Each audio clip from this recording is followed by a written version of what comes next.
শরীফে এসেছে প্রতি রমজান মুবারকে হযরতে জিবরাইল আসতেন, হুজুরকে বলতেন, হুজুর আপনি তেলাওয়াত করেন, আমি শুনি, যতটুক নাজিল হয়েছে পড়েন। হুজুর পড়তেন, জিবরাইল শুনতেন, আবার জিবরাইল পড়তেন, হুজুর শুনতেন। এমনি করে করে যে বছর হুজুর ইন্তেকাল করবেন, হুজুরের জীবনের শেষ রমজান মুবারকে কোরআন নাজিল পরিপূর্ণ হয়ে গেছে। হযরত জিবরাইল বলেন, হুজুর কোরআন তো নাজিল তামাম হয়ে গিয়েছে, এবার আপনি পুরা কোরআন পড়ে আমারে শোনান। হযরত রাসূল পুরাটা পড়ে 30 পারা পড়ে শোনায় দিলেন, জিবরাইল শুনলেন। এবার জিবরাইল বলেন, হুজুর আমি তেলাওয়াত করতেছি, আপনি শুনেন। হযরত জিবরাইল 30 পারা পড়লেন, হুজুর শুনলেন। আবার হযরত জিবরাইল বলেন, হুজুর এবার আবার আপনি পড়েন। হুজুর পড়লেন, জিবরাইল শুনলেন, আবার জিবরাইল পড়লেন, হুজুর শুনলেন।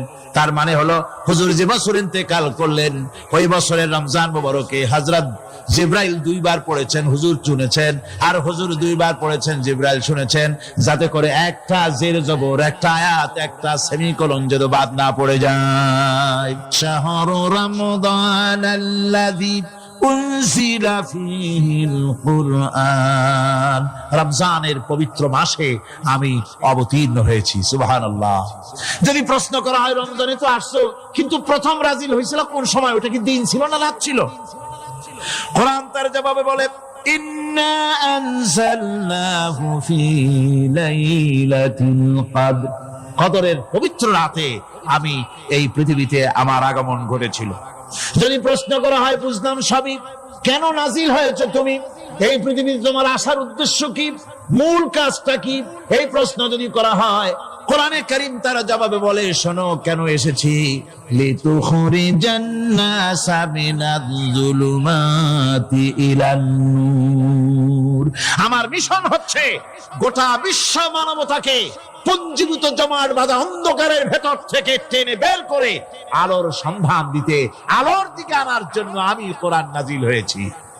আল্লাহ পাক আমাদের জন্য একটি পবিত্র মাস আমাদেরকে দিচ্ছেন, দান করেছেন, যে মাসটির নাম হচ্ছে রমাদান।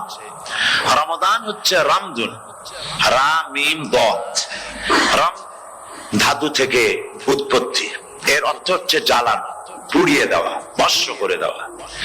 রমাদান, রমজান মুবারকে যারা নাকি সিয়াম সাধনা করে, আত্মত্যাগ করে, অর্থাৎ তিতিক্ষা, ত্যাগ এবং তিতিক্ষা করে, রমজান মুবারকে আল্লাহ পাক যেভাবে রোজা চান ওইভাবে যারা রোজা রাখে, তাদের সমস্ত গুনাহ সমূহকে আগুন যেমন আবর্জনাকে জ্বালিয়ে দেয়, রোজা যদি সঠিকভাবে কারো হয় তাহলে তার গুনাহগুলিকে এইভাবে জ্বালিয়ে ভস্ম করে দেয়। সুবহানাল্লাহ বিহামদিহি। এই রমজান আমাদের সামনে। আমি আমার আলোচনার শুরুতে আমি আপনাদের খেদমতে আরজ করতে চাই যে মাসটির মধ্যে আমরা প্রবেশ করতে যাচ্ছি, দুটি জিনিস আমাদের সামনে এখন। একটি হচ্ছে আমরা মাহে রমজানকে ইস্তেকবাল করতে যাচ্ছি, মাহে রমজান আমাদের সামনে।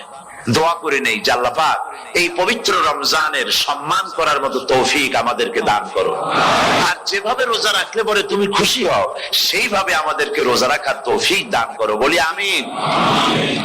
এটি হচ্ছে সর্বশ্রেষ্ঠ মাস আল্লাহ পাক মুসলমানদের জন্য দান করেছেন। আবারও বলি আলহামদুলিল্লাহ। কোরআন শরীফের মধ্যে আল্লাহ সমস্ত ইবাদতের কথা বলেছেন, কিন্তু ডিটেইলস আলোচনা করেন নাই। হজ করতে হবে, কিন্তু ওকুফে আরাফা করতে হবে, রমিয়ে হিজার করতে হবে, রমিয়ে জেবার করতে হবে, তারপরে 7 বার তাওয়াফ করতে হবে, সাফা মারওয়া সাই করতে হবে। এগুলি কিন্তু কোরআন শরীফে আসে নাই, ডিটেইলস আসে নাই। নামাজ পড়তে হবে, কিন্তু জোহরে কয় রাকাত, আসরে কয় রাকাত, মাগরিবে কয় রাকাত, এই রাকাতগুলি কিভাবে বিন্যস্ত করতে হবে কোরআন শরীফে তা আসে নাই, বর্ণনা করা হয়নি। যাকাত দিতে হবে, কিন্তু কত টাকা হলে কত টাকা দিতে হবে, কত মন ধান হলে কতটুকু দিতে হবে, কত ছাগল হলে, কত গরু হলে, কত পরিমাণ সোনা হলে, কত পরিমাণ রৌপ্য মজুদ থাকলে যাকাত দিতে হবে, এর বিস্তারিত বিবরণ কোরআন শরীফে আসে নাই। চিন্তা হতে পারে যে তাহলে এগুলো আমরা পাইলাম কই?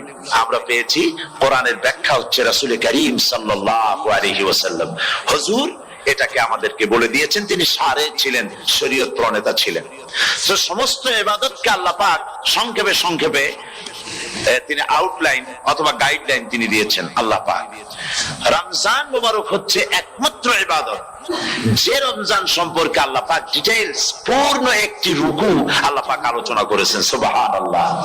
রোজা শুরু করবেন কোনখান থেকে, শেষ করবেন কোথায় গিয়ে, সফরে প্লেনে যখন চলবেন তখন আপনার রোজার অবস্থা কি হবে, যদি দেশে যান তখন কি হবে, অসুস্থ হলে কি হবে, কিভাবে রোজা রাখবেন, কিভাবে রোজা ভাঙবেন, তারপরে কখন শুরু হবে, কখন কি হবে ইত্যাদি বিস্তারিত বিবরণ।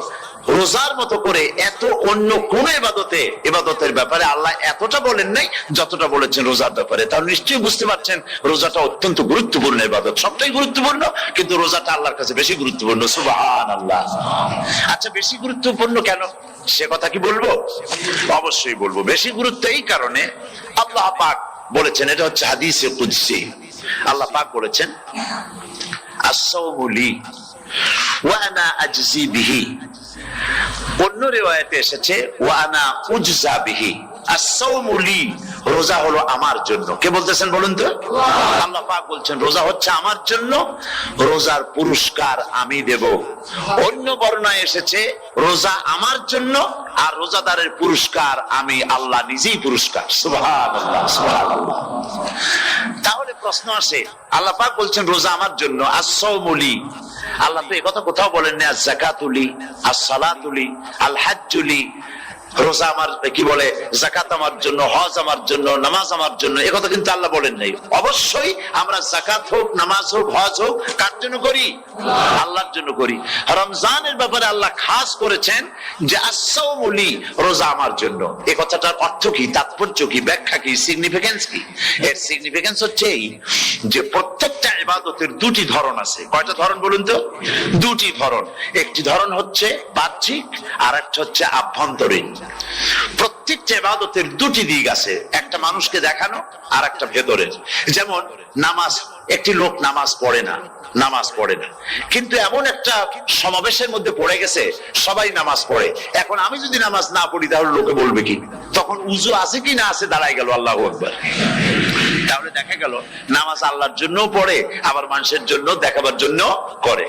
যাকাত এটা দেয় মানুষে, তার নিয়তটাকে আল্লাহ পাক ভালো জানেন। কিন্তু কিছু লোক তেমন আছে যাকাতের নামে লুঙ্গি, আমাদের দেশে আছে, এখানে কি করে আমি জানি না, লুঙ্গি শাড়ি কিনে তারপরে বাড়িতে সব জমা করে এরপরে গরিবদের দাওয়াত দেয় এবং সকলকে দেখায় এভাবে লুঙ্গি দিল, শাড়ি দিল, লোকেরা দেখলো যে যাকাত দিল, খুব যাকাত দিয়েছে।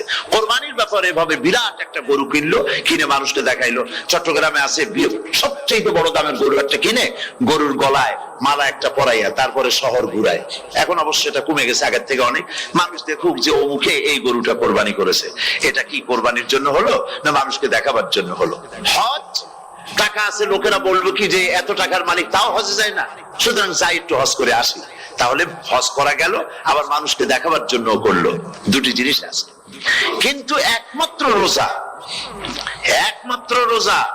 রোজা যদি কেউ রাখে মানুষকে দেখাবার জন্য সকাল থেকে শুরু করে সন্ধ্যা পর্যন্ত না খাইয়া কোনো পাগলও থাকবে না। বলেন আপনারা ঠিক কিনা? সে তো মানুষকে দেখাবার জন্য দাঁত পরিষ্কার করে নিল আর দুপুরে ভাত খাই নিল, বউতেও টের পাইলো না। পারবে কিনা? পারবে। টয়লেটে গিয়ে খাই নিল ভালো করে, কোন একটা আড়াল জায়গা নিয়ে খেয়ে গেল, বাচ্চাও দেখলো না, বউতেও দেখলো না, খেয়ে নিল। তাহলে সে তো রোজা রাখলো না। আল্লাহ পাক বলছেন আস-সাওমু লি, রোজা হচ্ছে আমার জন্য। যে রোজা রাখে আমার জন্যই রাখে, মানুষকে দেখাবার জন্য সারাদিন না খেয়ে থাকার কোনো প্রশ্নই ওঠে না। সুবহানাল্লাহ। সুতরাং রোজা যে রাখলো সে আমার জন্যই রাখলো। ওয়া আনা আজজি বিহি, রোজার পুরস্কার আমি আমার হাত দিয়ে দেব। সুবহানাল্লাহ, আমার হাত দিয়ে দেব। ম্যানেজার যদি বলে এই কাজগুলি করলে পরে বেতন, নির্ধারিত বেতন পাবা, আর এইটা যদি করো তাহলে বেতনটা আমি দেবো আমার হাত দিয়ে, তাহলে এমপ্লয় যারা তারা বুঝতেই পারবে যে মালিক যখন নিজেই দেবে তাহলে ম্যানেজারের মতো দেবে না, মালিক মালিকের মতোই বড় করে দেবে। তো আল্লাহ পাক ফেরেশতাদের কাছে এটা রাখেন নাই, সব নেকি তোমরা লেখো গিয়া, আর রোজার সওয়াব আমার হাত দিয়ে আমি দেব। সুবহানাল্লাহ। এরপরে আল্লাহ পাক বলছেন, অন্য রিওয়ায়াতে এসেছে রোজা আমার জন্য আর রোজাদারের পুরস্কার আর কিচ্ছু না, রোজাদারের পুরস্কার আমি আল্লাহ নিজেই পুরস্কার হয়ে যাব। সুবহানাল্লাহ। হাদিস শরীফে এসেছে রোজা রাখলে পরে ক্ষুধার কারণে, খালি পেটে থাকার কারণে টক্সিন জাতীয় এক প্রকারের গ্যাস তৈরি হয় পেটের ভেতরে, স্টমাকের মধ্যে, ফলে মুখে এক রকমের দুর্গন্ধের সৃষ্টি হয়। নবীজি বলেছেন রোজাদারের মুখের থেকে যে গন্ধ বের হয়, আল্লাহ পাকের কাছে রোজাদারের মুখের গন্ধ মিস্ক আম্বারের চাইতে বেশি পবিত্র। আপনার মুখের গন্ধটাও আল্লাহর কাছে পবিত্র। রোজাদারের জন্য, রোজাদারদের জন্য জান্নাতের একটি দরওয়াজা খাস করে রাখা হয়েছে, যার নাম রাইয়ান। এই দরওয়াজা রোজাদারদের জন্য, কেবলমাত্র রোজাদারেরা সেখান থেকে প্রবেশ করবে, আর কেউ প্রবেশ করতে পারবে না। এই রোজাদারদের সম্পর্কে আল্লাহ পাক বলেছেন, হাদিস শরীফে এসেছে, বুখারী শরীফের হাদিস, রাসূল করিম সাল্লাল্লাহু আলাইহি ওয়াসাল্লাম বলেছেন, লিসাইমে ফারহাতান, ফারহাতুন ইনদা ফিতরিহি ওয়া ফারহাতুন ইনদা লিকাই রাব্বিহি। রোজাদারের জন্য দুইটা খুশি। কয়টা খুশি বলুন তো? কে বলছেন? আল্লাহ রাসূল বলছেন রোজাদারের জন্য দুইটা খুশি। লিসাইমে ফারহাতান, দুটি খুশি। ফারহাতুন ইনদা ফিতরিহি, একটা খুশি হচ্ছে ইফতারের সময়। এই ফিতরিহিতে, এই ফিতরিহি দুটি কথা, এই একটি কথার দুটি ব্যাখ্যা হয়। একটা হচ্ছে ইফতারের সময়, ইফতারের কথা বলা হয়েছে, আর ঈদের কথাও এর মধ্যে বলা হয়েছে। ইফতারের সময় হলো একটা খুশি, আর একটা খুশি হচ্ছে ইনদা লিকাই রাব্বিহি, যখন রোজাদারের সঙ্গে আল্লাহ পাক দেখা করবেন তখন হবে আরেকটা খুশি। তার মানে হচ্ছে রোজাদারদের সঙ্গে স্পেশাল আল্লাহ রাব্বুল আলামিন সাক্ষাৎকারের ব্যবস্থা করবেন। সুবহানাল্লাহ। তাহলে দুটি জিনিস হলো, একটা হলো ইফতারের জন্য দুটা, রোজাদারের জন্য দুটা খুশি, একটা হলো ইফতারের সময়, আর একটা হচ্ছে আল্লাহর সঙ্গে যখন দেখা করবে। তো ইফতারের যে খুশিটা, এই খুশি রোজাদার ছাড়া কেউ বুঝবে না। ইফতার সারাদিন রোজা রাখার পর সামনে পেঁয়াজি, বেগুনি, সালাদ, তরমুজ, মিষ্টি, তারপরে আম্বালা সুইট মিটের নানান রকমের মিষ্টি, এরপরে মুড়ি, কত কিছু সব সামনে নিয়ে বসে আছে।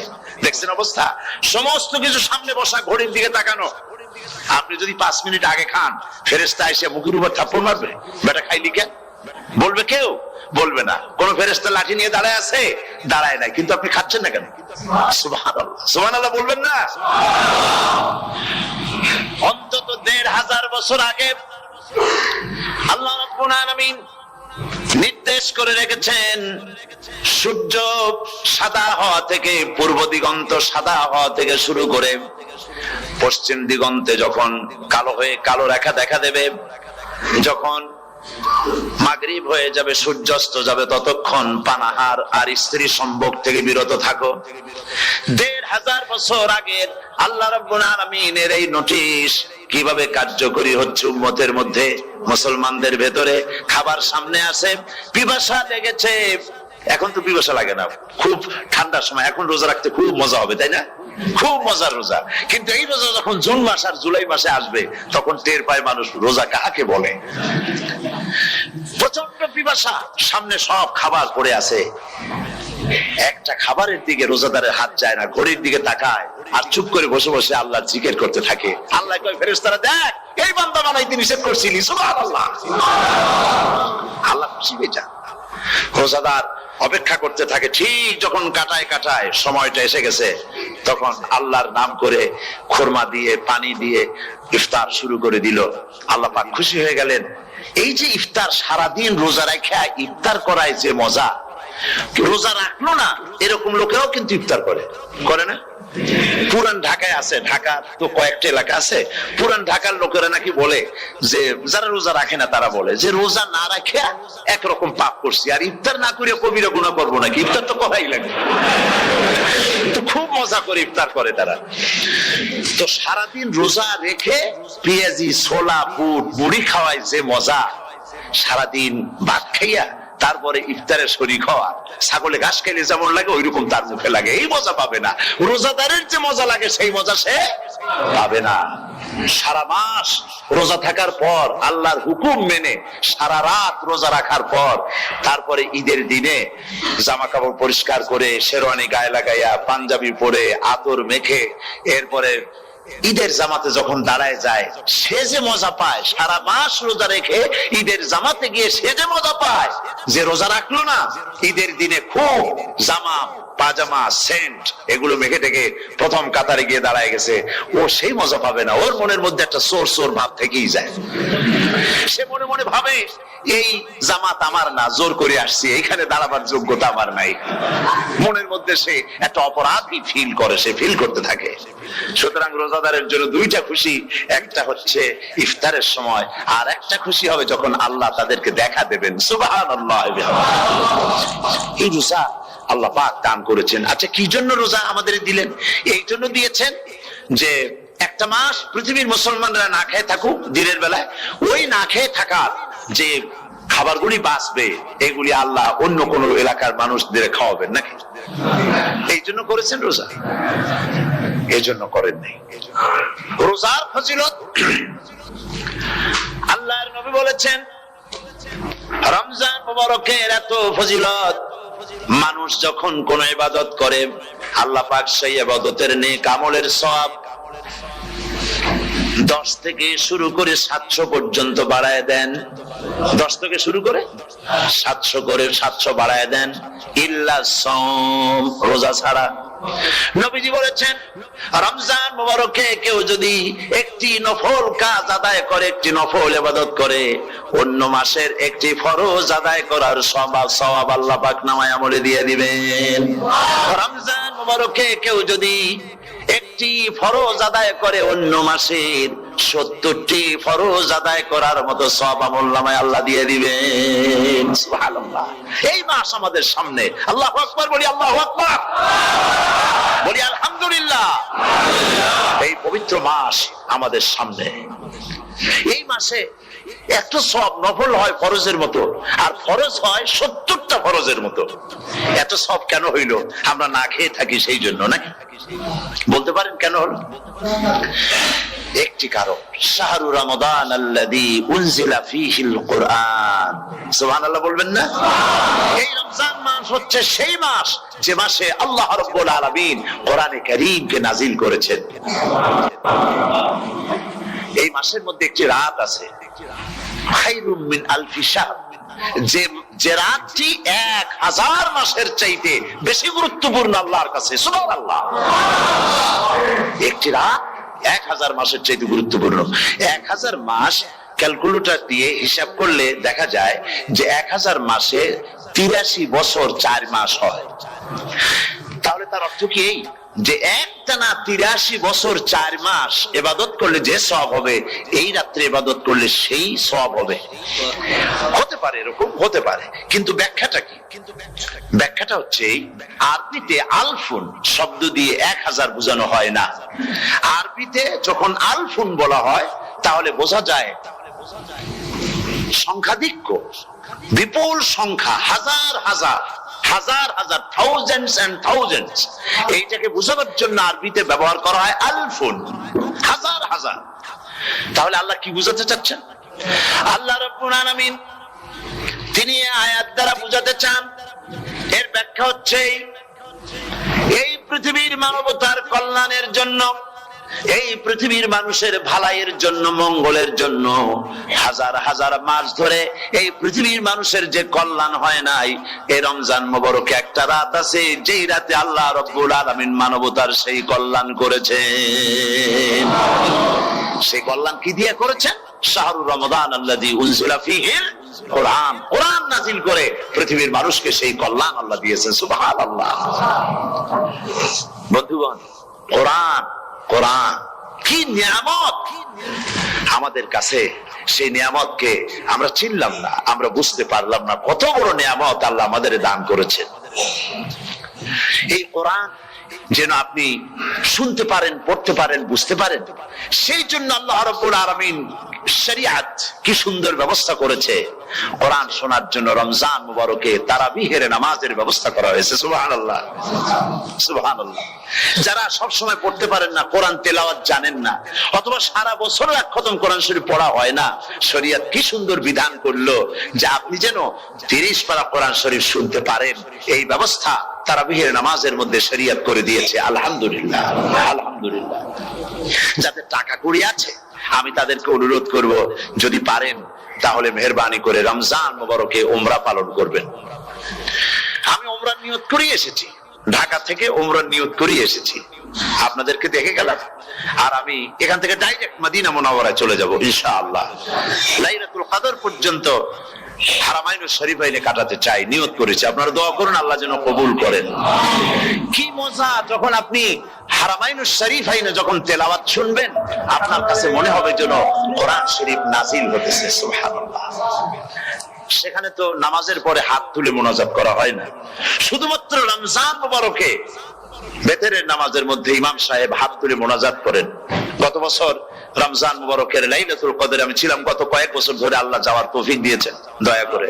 সেখানে লাইলাতুল কদরে পত্রিকাগুলি লিখেছে 30 লাখের উপরে লোক ছিল মক্কা শরীফের হারাম শরীফে, 30 লাখের উপরে। যখন তেলাওয়াত হচ্ছে, মোনাজাত করতেছেন ইমাম সাহেব কাঁদতেছেন, মোনাজাত করতেছেন, কাঁদতেছেন, আর গোটা হারাম জুড়ে কান্না রোল পড়ে গিয়েছে। কিভাবে কাঁদতেছে! সারাদিন মানুষ রোজা রেখে তারপরে ইফতার করতে যখন বসে, আমি সেই জান্নাতের কথা কেমনে আপনাদের বুঝাবো? রসগোল্লা কেমন লাগে বক্তৃতা দিয়ে 6 ঘন্টা বক্তৃতা দিয়েও বোঝানো যাবে না। যদি মুখের মধ্যে ঢুকাইতে পারি তাহলে বুঝবেন যে মজাটা কি। এটা তো আমি বুঝাইতে পারবো না কি মজাটা লাগে। সারাদিন রোজা রাখার পর সমস্ত লক্ষ লক্ষ মুসল্লিরা বসে আছে মক্কা শরীফে, কাবা শরীফ সামনে, এখানে বসে আছে। রোজাদারের সামনে আছে জমজমের পানি আর মদিনা মুনাওয়ারার খুরমা, আল্লাহর ঘর সামনে। জান্নাতের থেকে আর কাকে বলে? সুবহানাল্লাহ। আর মসজিদে নববীর ভিতরে মদিনার আকর্ষণ কাশাস আলাদা। মদিনা শরীফের আপনাকে যদি পাইয়া যায় কোন আরব, কোন মাদানী, আপনারা ছাড়বেই না, আদর করে পাশে বসাবে। তোমারে আমি এই জিনিস খাওয়াবো, এইটা দিয়ে ইফতার করাবো, আমার কাছ দিয়ে তুমি উঠতেই পারবে না। আপনাকে জোর করে বসায় দিবে মসজিদে নববীতে, রিয়াদুল জান্নাহ, রাসূল করিম সাল্লাল্লাহু আলাইহি ওয়াসাল্লামের কবর শরীফের কাছে বসে আপনি ইফতার করতেছেন। কত বড় নসিব! সেই জন্য আমি বলি, হলিডে করার জন্য আমেরিকা, সিঙ্গাপুর, হাবিজাবি এই সমস্ত ঘুরে কোনো লাভ নাই। হলিডে করতে চান, রমজান মুবারকে চলে যান হারামাইনুশ শরীফাইন, মদিনা আল মুনাওয়ারা, মক্কা আল মুকাররমা। কপাল খুলে যাবে, জিন্দেগীর সমস্ত গুনাহ খাতা আল্লাহ পাক maaf করে দিবেন। রাসূল করিম সাল্লাল্লাহু আলাইহি ওয়াসাল্লাম বলেছেন, রমজান মুবারকে যে উমরা করলো সেজন্য হজ আদায় করলো। সুবহানাল্লাহ। অন্য রিওয়ায়াতে এসেছে, যে ব্যক্তি রমজান মুবারকে উমরা করলো সেজন্য আমার সাথে হজ আদায় করলো। সুবহানাল্লাহ। তো বলতেছিলাম যে কোরআনে কারীম হচ্ছে একটি বিরাট নিয়ামত। এই নিয়ামত শোনানো হয় রমজান মুবারকে। আমি এবার এসে খুব খুশি হলাম একথা শুনে যে ইস্ট লন্ডন মসজিদ তারা একটা ব্যবস্থা করেছে, সুন্দর একটা রেডিও তারা আবিষ্কার করেছে। না কি করছেন আপনারা? ট্রান্সমিটার তৈরি করেছেন। ওনারা ওখানে রেডিও বিক্রি করেন, আপনারা বহুটা খরচ করেছেন। তারা হাজার হাজার পাউন্ড খরচ করে টাওয়ার বানিয়েছেন এবং একটা ফ্রিকোয়েন্সি তারা নিজেরা নিয়েছেন, আর রেডিওগুলি 125 পাউন্ড করে ওনারা দিচ্ছেন খরচ হিসেবে। এটা যারা নিয়ে যায় ঘরের মধ্যে বসে তারাবিহের তেলাওয়াত তারা শুনতে পাবেন। মহিলারা অনেক সময় আসতে পারেন না, মহিলারা ঘরে বসে শুনতে পারবেন। ওই ইস্ট লন্ডন মসজিদে যত ওয়াজ হবে, তেলাওয়াত হবে, নামাজ হবে, আজান হবে, ওয়াজ হবে, জিকির হবে, সব আপনার ঘরে বসে আপনি শুনতে পারবেন। আল্লাহ রাব্বুল আলামিন এই ইকদামকে, এই পদক্ষেপকে আল্লাহ কবুল করুন, সবাই বলেন আমিন। এবং প্রত্যেকের ঘরে ঘরে এই রেডিও পৌঁছে যাক, আমরা বলি আমিন। আল্লাহ যেন কবুল করেন। আপনি ঘরে বসে মসজিদের সমস্ত প্রোগ্রাম পেতে পারবেন। আর কি সুন্দর, সেখানে যিনি তেলাওয়াত করেন, আজান দেন, আলহামদুলিল্লাহ, তার আজান শুনলে পরে তো মনে হয় যে আমি মক্কা শরীফে চলে গেছি, মদিনায় চলে গেছি। আর তেলাওয়াত কত সুন্দর, আলহামদুলিল্লাহ। আল্লাহ তার প্রতি রহম করুন, আমরা বলি আমিন। সুতরাং বলতেছিলাম যে পবিত্র রমজানুল মুবারক এটি কি, জিনিসটা কি, জিনিসটা বোঝাবার জন্য আমি বলি, যেমন এই ঘড়িটা, এটা কেনার পর 2 বছর পর এটা ফাস্ট হয় অথবা কি হয়, স্লো হয়ে যায়। তখন এটাকে সারার জন্য আমরা হসপিটালে দেই। হসপিটাল মানে লন্ডন হসপিটাল না, ঘড়িরও হসপিটাল আছে। তো ঘড়ির হসপিটালে দিলাম, ওরা এটাকে দেখে শুনে ওয়াইলিং করে টরে দিল ঠিক মতো। একবার যদি ঠিক করে দিল, আবার আমার 1-2 বছর চললো, আর কোনো ডিস্টার্ব করবে না, ঠিক কিনা? আপনার গাড়ির ইঞ্জিন যদি কোন রকমের অসুবিধা করে, তাহলে গাড়ির ইঞ্জিনকে ওভারহোলিং করতে হয়, ইঞ্জিন ডাউন দিতে হয়। একবার যদি ইঞ্জিন ডাউন দিলেন, ওভারহোলিং করলেন, তাহলে আপনার এই গাড়ি 5-6 বছরের জন্য আর হাত দিতে হবে না। এই কথাগুলি বুঝতে পারছেন কিনা? সারা জীবন, সারা মাস অন্যায় করার পরে, গুনাহ করার পরে মানুষের অন্তঃকরণে কালিমা লেগে যায়, আল্লাহ রাব্বুল আলামিন রমজান মুবারকের একটা ব্যবস্থা করেছেন, ইঞ্জিন ওভারহোলিং এর মতো, ইঞ্জিন ডাউন দেওয়ার মতো আপনার কালকে, আপনার আত্মাকে, আপনার বিবেককে, আমার বিবেককে পরিষ্কার করার জন্য রমজান মাস করে দিয়েছেন। রমজান মুবারকের একটি মাসের কোর্স যদি কমপ্লিট করা যায়, তাকওয়া দিয়ে যদি ভরে দেওয়া যায়, তাহলে বাকি 11 মাস আরামসে চলবে, কোনো অসুবিধা হবে না। নবীজি বলেছেন রমজান মুবারকে মাস আসার সঙ্গে সঙ্গে আল্লাহ রাব্বুল আলামিন তিনি জান্নাতের সমস্ত দরজাগুলি খুলে দেন, আর জাহান্নামের সব দরজাগুলি আল্লাহ রাব্বুল আলামিন বন্ধ করে দেন। সুবহানাল্লাহ। আর শয়তানকে শৃঙ্খল দিয়ে বেঁধে ফেলা হয়, শিকল দিয়ে শয়তানকে বাঁধা হয়ে যায়। এই হাদিসটা যখনই শোনাই বিভিন্ন জায়গায় লোকেরা বিভিন্ন জায়গায় প্রশ্ন করে, হুজুর কোন তো যে শয়তানরে বাঁধতে হয়, কিন্তু রমজান মাস কত লোকেরা মদ খায়, মিথ্যা কথা কয়, তাহলে শয়তান বাঁধা থাকবো কেমনে? আমি বলি দেখেন, এর ব্যাখ্যা আছে। এর ব্যাখ্যা হলো এই, কোন কোন ঘড়ি আছে একবার চাবি দিলে 6 মাস চলে, আর একবার চাবি দিলে 2 বছর চলে, আবার চাবি দিলে লাইফ চলে যায়, এরকমের ঘড়িও আছে। কোন কোন মানুষের শয়তানে এমন চাবি দিছে যে চাবিতে 6 মাস চলে, কোনটায় 10 মাস চলে, কোনটায় বছর চলে। রোজার মাসেও যারা গুনাহ করে শয়তানে এমন চাবি দিছে যে রোজার মাসেও বন্ধ হচ্ছে না, এরা শয়তানের খপ্পরে পড়ে গেছে। আল্লাহ এই চাবি থেকে মুসলমানদেরকে হেফাজত করুন, বলি আমিন। জোরে বলেন আমিন। শয়তান থেকে পানাহ কেউ দিতে পারে না, কোন গভর্নমেন্ট পারবে না। ব্রিটিশ গভর্নমেন্ট পারবে নাকি? American government? কেউ পারবে না। শয়তান থেকে পানাহা দিতে পারে কেবলমাত্র কে?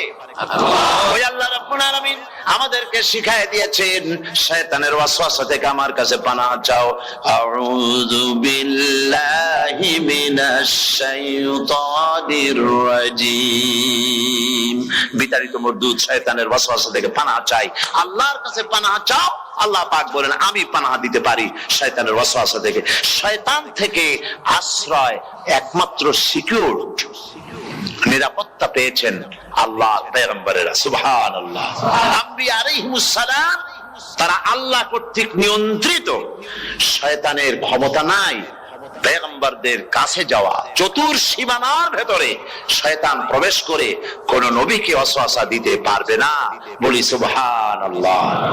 এই জন্য শয়তান থেকে বেঁচে যাওয়া, শয়তানের ওয়াসওয়াসা থেকে বাঁচা খুবই কঠিন। সেই জন্য আল্লাহ পাক বলছেন শয়তানকে বেঁধে রাখা হয়, জান্নাতের সমস্ত দরজা খোলা, জাহান্নামের সমস্ত দরজা বন্ধ হয়ে যায়। এই নিয়ামতের মাস আমাদের সামনে। প্রত্যেকটি যখন কোন ওয়ার্কশপ হয়, তো ওয়ার্কশপের জন্য এক একটা কি বলে সিলেবাস থাকে। রমজান মুবারক একটা ওয়ার্কশপ। এই ওয়ার্কশপের মধ্যে একটা সিলেবাস আছে, সেই সিলেবাসের নাম হচ্ছে কোরআন। কোরআন কোরআন কোরআন নাজিলের মাসে আমরা কি কোরআন তেলাওয়াত করি? বলেন। রোজা হচ্ছে, হাদিস শরীফের মধ্যে বলা হয়েছে আস-সাওমু জুন্নাহ, রোজা হচ্ছে ঢাল। রোজা কি কন্ত? ঢাল। বোঝেন তো ঢাল কি? প্রোটেক্টর। আপনি জিহাদের ময়দানে, যুদ্ধের ময়দানে নিরাপত্তার জন্য, বাইরের থেকে আক্রমণকে ভিড়াবার জন্য কি ব্যবহার করেন? ঢাল ব্যবহার করেন। রোজা হচ্ছে ঢাল, শয়তানের সমস্ত আক্রমণ থেকে বাঁচার জন্য রোজা হচ্ছে ঢাল। রোজার দিনে কেউ যদি আপনার সাথে ঝগড়া করে, তাহলে রাসূল বলেছেন তুমি বলো, তুমি ঝগড়ায় প্রবৃত্ত হবে না। তোমার সাথে যদি কেউ ঝগড়া করে, তুমি বলবে ইন্নী সাইম, আমি রোজাদার। আমি তোমার মতো ঝগড়া করতে আমিও পারি, আমি তোমার মতো গালাগালি দিতে পারি, কিন্তু আমি দেব না, ঝগড়াও করব না, গালিও দেব না, মারামারিও করব না, কারণ আমি রোজাদার। সুবহানাল্লাহ। রোজা আপনাকে গুনাহ থেকে বাঁচায় দেবে। দেখেন রোজা কিভাবে গুনাহ থেকে বাঁচায়। মিথ্যেবাদী, মিথ্যেবাদী সারাক্ষণ মিথ্যে কথা বলে, কিন্তু রোজার মাস আসছে। এখন মিথ্যাবাদী যারা, তাদের ঘনিষ্ঠ লোকদের কাছে শুনেছি যে তারা বলে, যদি কোনো লোক দিনের বেলা এসে যায় আর এমন কথা, যে কথা বলতে গেলে মিথ্যা বলা ছাড়া উপায় নাই তার জন্য, সে তখন বলে ভাই তুমি তো অসময় আসছো, এখন আমি খুব ব্যস্ত, আই এম ভেরি বিজি, তুমি রাত্রে আসো। কথা বুঝতে পেরেছেন তো? রোজা হচ্ছে কি? রোজাটা কি বলে? ঢাল। কোন মেয়ে লোকের দিকে চোখ পড়লো, আহা আমি তো রোজাদার, চোখকে সাথে সাথে নিচে নামায় ফেললো, গানের আওয়াজ আসলো, আমি তো রোজাদার, সে গানটা শুনলো না। কাজী সমস্ত গুনাহ থেকে বাঁচার জন্য রোজা একটা বিরাট হাতিয়ার। সুবহানাল্লাহ। এই মাসে আল্লাহ রাব্বুল আলামিন এই মাসটা, এই রোজাটা কেন দিয়েছেন? লাআল্লাকুম তাত্তাকুন, ইয়া আইয়ুহাল্লাযীনা আমানু কুতিবা আলাইকুমুস সিয়ামু কামা কুতিবা আলাল্লাযীনা মিন ক্বাবলিকুম লাআল্লাকুম তাত্তাকুন। হে বিশ্বাসীরা, তোমরা যারা ঈমান এনেছো, শোনো, আমি রোজাকে তোমাদের জন্য ফরজ করেছি, যেমন করে ফরজ করেছিলাম তোমাদের পূর্বপুরুষদের উপরে। রোজা শুধু আমাদের উপরে ফরজ হয়েছে তা না, আমাদের আগে যারা যেসব নবীরা আসছিলেন তাদের উপর রোজা কি ছিল? ফরজ ছিল। সুতরাং এই রোজা তোমাদের উপরে ফরজ, এই জন্য লাআল্লাকুম তাত্তাকুন, যাতে করে তোমরা কি হতে পারো? পরেজগার হতে পারো। কি হতে পারো? পরেজগার, মুত্তাকি হতে পারো, আল্লাহকে ভয় করতে পারো। একমাত্র আল্লাহর ভয় মানুষকে ভালো বানাতে পারে। একটা মানুষ জান্নাতে যাওয়ার জন্য, জাহান্নাম থেকে বাঁচার জন্য একটা জিনিস, কয়টা জিনিস বলেন? একটি জিনিস যদি ভেতরে থাকে তাহলে সমস্ত গুনাহ থেকে বাঁচতে পারে। আর একটি জিনিস যদি না থাকে তাহলে এমন কোন কাজ নাই পৃথিবীতে যা সে করতে পারে না। সেই কাজটার নাম কি? তাকওয়া। সবাই বলেন, কাজটার নাম কি? তাকওয়া। যদি ভেতরে আল্লাহ পাকের ভয় থাকে, রব্বুল আলামিন আমাকে দেখছেন, তিনি আমাকে শুনতেছেন, এই ভয় যদি অন্তঃকরণের ভিতরে থাকে, তাহলে এই লোকটি কোনো গুনাহের কাজ করতে পারবে না, মিথ্যা বলতে পারবে না, ওজনে কম দিতে পারবে না, খাদ্যে ভেজাল দিতে পারবে না, শয়তানি বদমাশি করতে পারবে না। আর যদি এই জিনিসটির অভাব থাকে, যদি তাকওয়া না থাকে, তাহলে সমস্ত অন্যায় কাজ সে করতে পারবে। এই জন্য আল্লাহ রাব্বুল আলামিন বলেন, রোজা এই জন্য দান করেছে যাতে করে, রোজার মাস এই জন্য দিলাম, লাআল্লাকুম তাত্তাকুন, তোমাদের ভিতরে তাকওয়ার সৃষ্টি হয়। এই ওয়াজ আমি আপনাদের সামনে অনেকবার করেছি। হযরত ওমর রাদিয়াল্লাহু তাআলা আনহু রাতের বেলায় ঘুরতে ঘুরতে দেখেন এক বাড়িতে আলো জ্বলছে, শেষ রাত। এই রাত্রে বাড়িতে আলো জ্বলে কেন? ভাবলেন কোন অসুখ বিসুখ হলো নাকি। তো উনি কাছে গেছেন, গিয়ে কান পেতে শুনতেছেন। বাড়ির মালিক বুড়ি তার যুবতী মেয়েকে ডেকে বলছে, মা ওঠো, তাড়াতাড়ি ওঠো। কেন? কয় যে সকাল তো হয়ে গেল, দুধ দই এনেছি, আমি দুধ এনে রাখছি, এখন তুমি পরিমাণ মতো সবটা পাত্রে পানি দিয়ে ভরে দাও, তাহলে ওজন বেশি হবে আর আমরা ভালো লাভ করতে পারবো। মেয়ে বলছে, মা তুমি বলো কি, এটা আমার দ্বারা সম্ভব না। কেন সম্ভব নয়? হযরত ওমর এক ফরমান জারি করেছেন, তিনি বলেছেন পানিতে, দুধের মধ্যে পানি মিশাতে নিষেধ করেছেন। তাছাড়া রাসূল করিম সাল্লাল্লাহু আলাইহি ওয়াসাল্লাম খাদ্যদ্রব্যে ভেজাল দিতে নিষেধ করেছেন। কাজী হযরত ওমরের এই নির্দেশকে আমি অমান্য করতে পারবো না। মা বলছে, দেখো ওমর এখন তো ঘুমাইতেছে, এত রাত্রে তিনি কি এখানে আসছেন নাকি আমাদের এই কারবার দেখতে? তুমি পানি মিশাও ইচ্ছে মতো।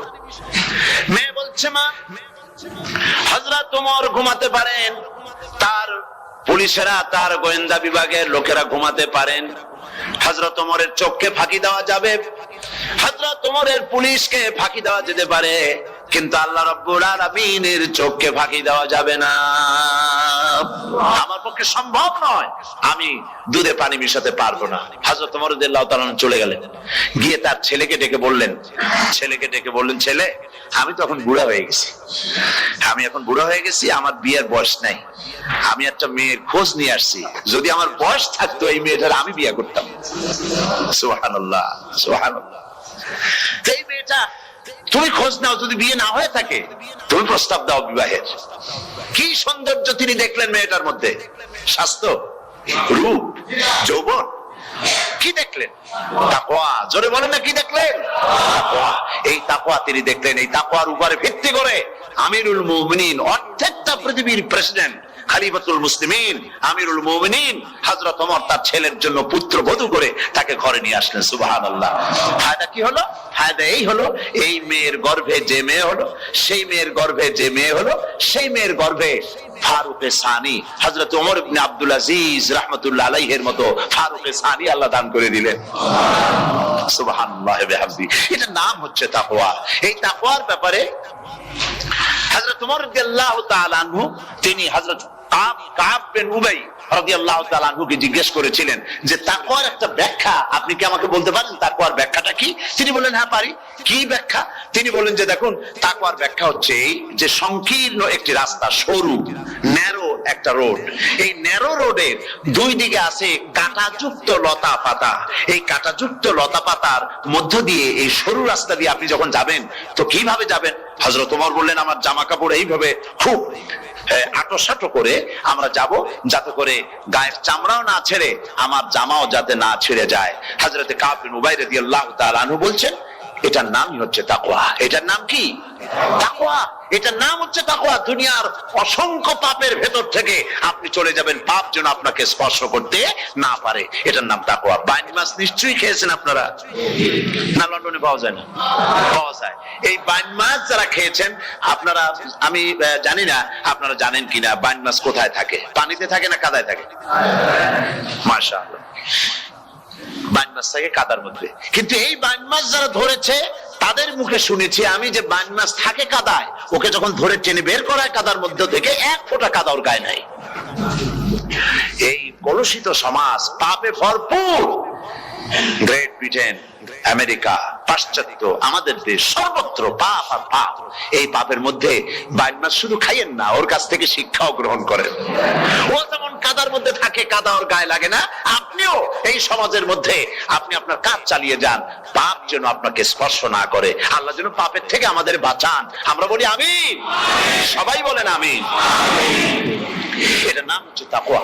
আর তাকওয়া লম্বা জামায় তাকওয়া হয় না, লম্বা দাড়িতে তাকওয়া হয় না, পাগড়ি একটা বানলেই তাকওয়া হয় না। রাসূলুল্লাহ সাল্লাল্লাহু আলাইহি ওয়াসাল্লাম বলেছেন তাকওয়া হা হুনা, হা হুনা, হা হুনা, তিনবার বলেছেন, বুকের দিকে দেখায় বলেছেন তাকওয়া হা হুনা। তাকওয়া হচ্ছে এখানে। এর অর্থ এই নয় যে আমি দাড়িকে আমি ছোট করে দেখছি, জামাকে ছোট করে দেখছি, তা নয়। কিন্তু বলছি যে তাকওয়াটা হচ্ছে অন্তরের ভেতরে। এই অন্তরের ভেতর থেকেই এটার বহির প্রকাশ হতে হবে। আপনার কথায়, আপনার বলায়, আপনার ওঠায়, আপনার বসায়, আপনার চালচলনে, আপনার বিয়ে শাদীতে, আপনার ব্যবসা বাণিজ্যের সর্বত্র তাকওয়ার ছাপ প্রদর্শিত হতে হবে।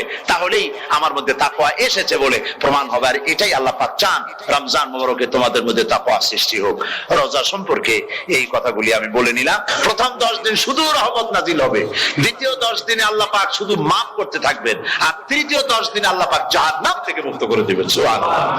রমজানে মক্কা শরীফে, মদিনা শরীফে ছোট্ট একটা বাচ্চাও ঘুমায় না। অন্তত 5-7 বছর, 8-10 বছর বয়স হয়ে গেছে এরকম বাচ্চা সারা রাত্রে 1 সেকেন্ডের মধ্যে ঘুমায় না।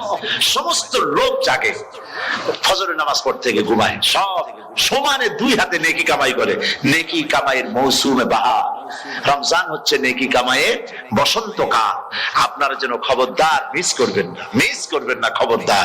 এই মাসটা পুরাপুরি কাজে লাগাবার জন্য মায়েরা, আমার মায়েরা, বোনেরা, মেহেরবানি করে এই মাসটা কাজে লাগাবেন। গীবত গাইবেন না, রাগারাগি করবেন না, ঝগড়াঝাটি করবেন না, মিথ্যা কথা বলবেন না, তেলাওয়াত, জিকির, আজগার।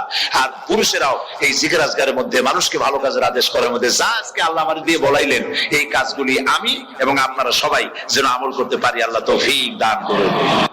আপনারা এই মোনাজাতের পরে যে যে এলাকায় গিয়ে জামাতে এশার নামাজটা আদায় করবেন, এখানে নামাজের কোনো ব্যবস্থা করা যায় নাই বলে আমরা দুঃখ প্রকাশ করছি। পাশে যেখানে মসজিদ পান, জামাতে এশার নামাজটা খবরদার আদায় করে নেবেন, নামাজ ছেড়ে দেবেন না। 5 ওয়াক্ত নামাজ সঠিকভাবে আদায় করবেন। আর মদের ব্যবসা যাদের আছে, মদের ব্যবসা ছেড়ে দিবেন। আর মদের চাকরি যারা করেন, সেখান থেকে এই চাকরি উঠাইয়া কোনো ভালো জায়গায় চাকরি করার জন্য চেষ্টা করবেন। জেনা, ব্যভিচার, নাচ, গান ইত্যাদি, তাস, পাশা, জুয়া, অন্যায় কাজে যাব না। আল্লাহ যেন কবুল করেন, বলেন আমিন। বলেন সবাই আমিন। এটাই কাজ। শিরক এবং বেদাতের বাড়ির কাছেও আমরা কেউ যাব না। এই তওবা করে খাঁটি মুসলমান হইতে হবে। আমরা কতদিন বাঁচবো জানি না। আল্লাহ পাক যেন আমাদেরকে ঈমানের সাথে রাখেন। যাদের মুখে দাড়ি নাই, আল্লাহ পাক তাদের মুখে দাড়ি লাগায় দিক, বলি আমিন। আপনারা চেষ্টা করেন রাসূলের এই সুন্নতটা আমল করার জন্য। যেহেতু আমরা মারা যাবো, চিরদিন বাঁচবো না, তো আল্লাহ রাসূলের কাছে কেমনে আমরা আমাদের চেহারা দেখাবো? জামায়, দাড়িতে, টুপিতে, পর্দায়, মেয়ে লোকদের পর্দা করার মধ্যে, সবটার মধ্যে রাসূলুল্লাহর সুন্নত যেন আমরা আমল করতে পারি। আল্লাহ যেন তৌফিক দেন। হুজুর বলেছেন, হুজুর তো কোন কলেজে পড়েন নাই। কি বলেন, কলেজে পড়েছেন? কোন কলেজে মাদ্রাসায় পড়াশোনা করেন নাই।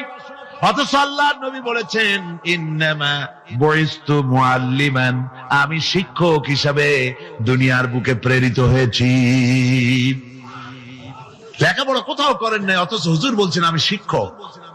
অর্থাৎ গোটা পৃথিবীর সর্বকালে, সর্বযুগের মহান শিক্ষক হচ্ছেন মুহাম্মদ রাসূলুল্লাহ সাল্লাল্লাহু আলাইহি ওয়াসাল্লাম। শিক্ষা তার মধ্যে পরিপূর্ণ ছিল। আল্লাহ তাকে শিখিয়েছেন, সব কথা তিনি বলেছেন, জ্ঞানের কোনো অভাব তার কাছে ছিল না। তবে হ্যাঁ, অনেকে বলে যে মুহাম্মদ সাল্লাল্লাহু আলাইহি ওয়াসাল্লাম হচ্ছেন সেই পুরানা মধ্যযুগীয় ব্যাপার স্যাপার। ওই মধ্যযুগীয় কোনো কথা আজকের যুগে চলতে পারে না, এটা হলো জ্ঞান বিজ্ঞানের যুগ। আমরা কিছু মঙ্গল গ্রহে যাব করতেছি, চাঁদ দখল করে ফেলেছি সেই কবে, চাঁদে পতাকা উড়ায় ফেলেছি, বাড়িঘর বানাবার জন্য ইট সিমেন্ট রড সবকিছু পাঠাবার ব্যবস্থা হচ্ছে চাঁদে। আর মঙ্গল গ্রহে তো আমরা যাব করছি। মুহাম্মদ সাল্লাল্লাহু আলাইহি ওয়াসাল্লাম কি চাঁদে নেমেছেন কখনো? এগুলি বেকুবদের প্রশ্ন। কাদের প্রশ্ন? বেকুবদের প্রশ্ন। আর মিয়া, তোমার বিজ্ঞান তো গেছে শুধু চাঁদে। চাঁদ কদ্দূর? মাত্র 2,32,000 মাইল দূরে। চাঁদ মাত্র 2,32,000 মাইল দূরে একটি উপগ্রহ মাত্র। পৃথিবীর সবচাইতে নিকটতম প্রতিবেশী, নিকটতম উপগ্রহ হচ্ছে চাঁদ। দৃষ্টান্ত দিতে গিয়ে আমি ওই ছোট্ট স্টোরিটি বুঝাবার জন্য মানুষের সামনে বলি। একবার এক স্বামী আর স্ত্রী দুজনে ঝগড়া লেগেছে, স্বামী স্ত্রীর ঝগড়ায় বেচারা স্বামী দুর্বল হয়ে গেছে, স্বামীর স্ত্রীর সামনে আর পেরে উঠছে না পারিয়া শেষ পর্যন্ত বলল, ঠিক আছে, তোমার মতো দাজ্জাল মার্কা বউর সাথে আমি আর থাকবো না, আমি চললাম, আমি এবার বিদেশেই চলে যাব, দেশেই থাকবো না। স্ত্রী কিছু বলতেছে না। স্বামী দেখে যে সন্ধ্যা পর্যন্ত স্ত্রী তাকে সাধেও নেই, মহা সমস্যা। বলেও বেচারা মুসিবতে পড়েছে, প্রেস্টিজ কনসার্ন হয়েছে, ইজ্জতের ব্যাপার।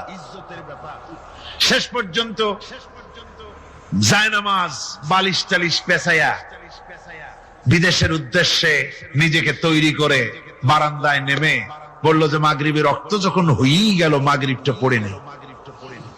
মাগরিব পড়েছে, দোয়া তাসবিহ ইত্যাদি পড়ছে, দেখেনি স্ত্রীর পক্ষ থেকে কোনো কি দাওয়াত আসে যে আপনার যাইয়া কাম নাই।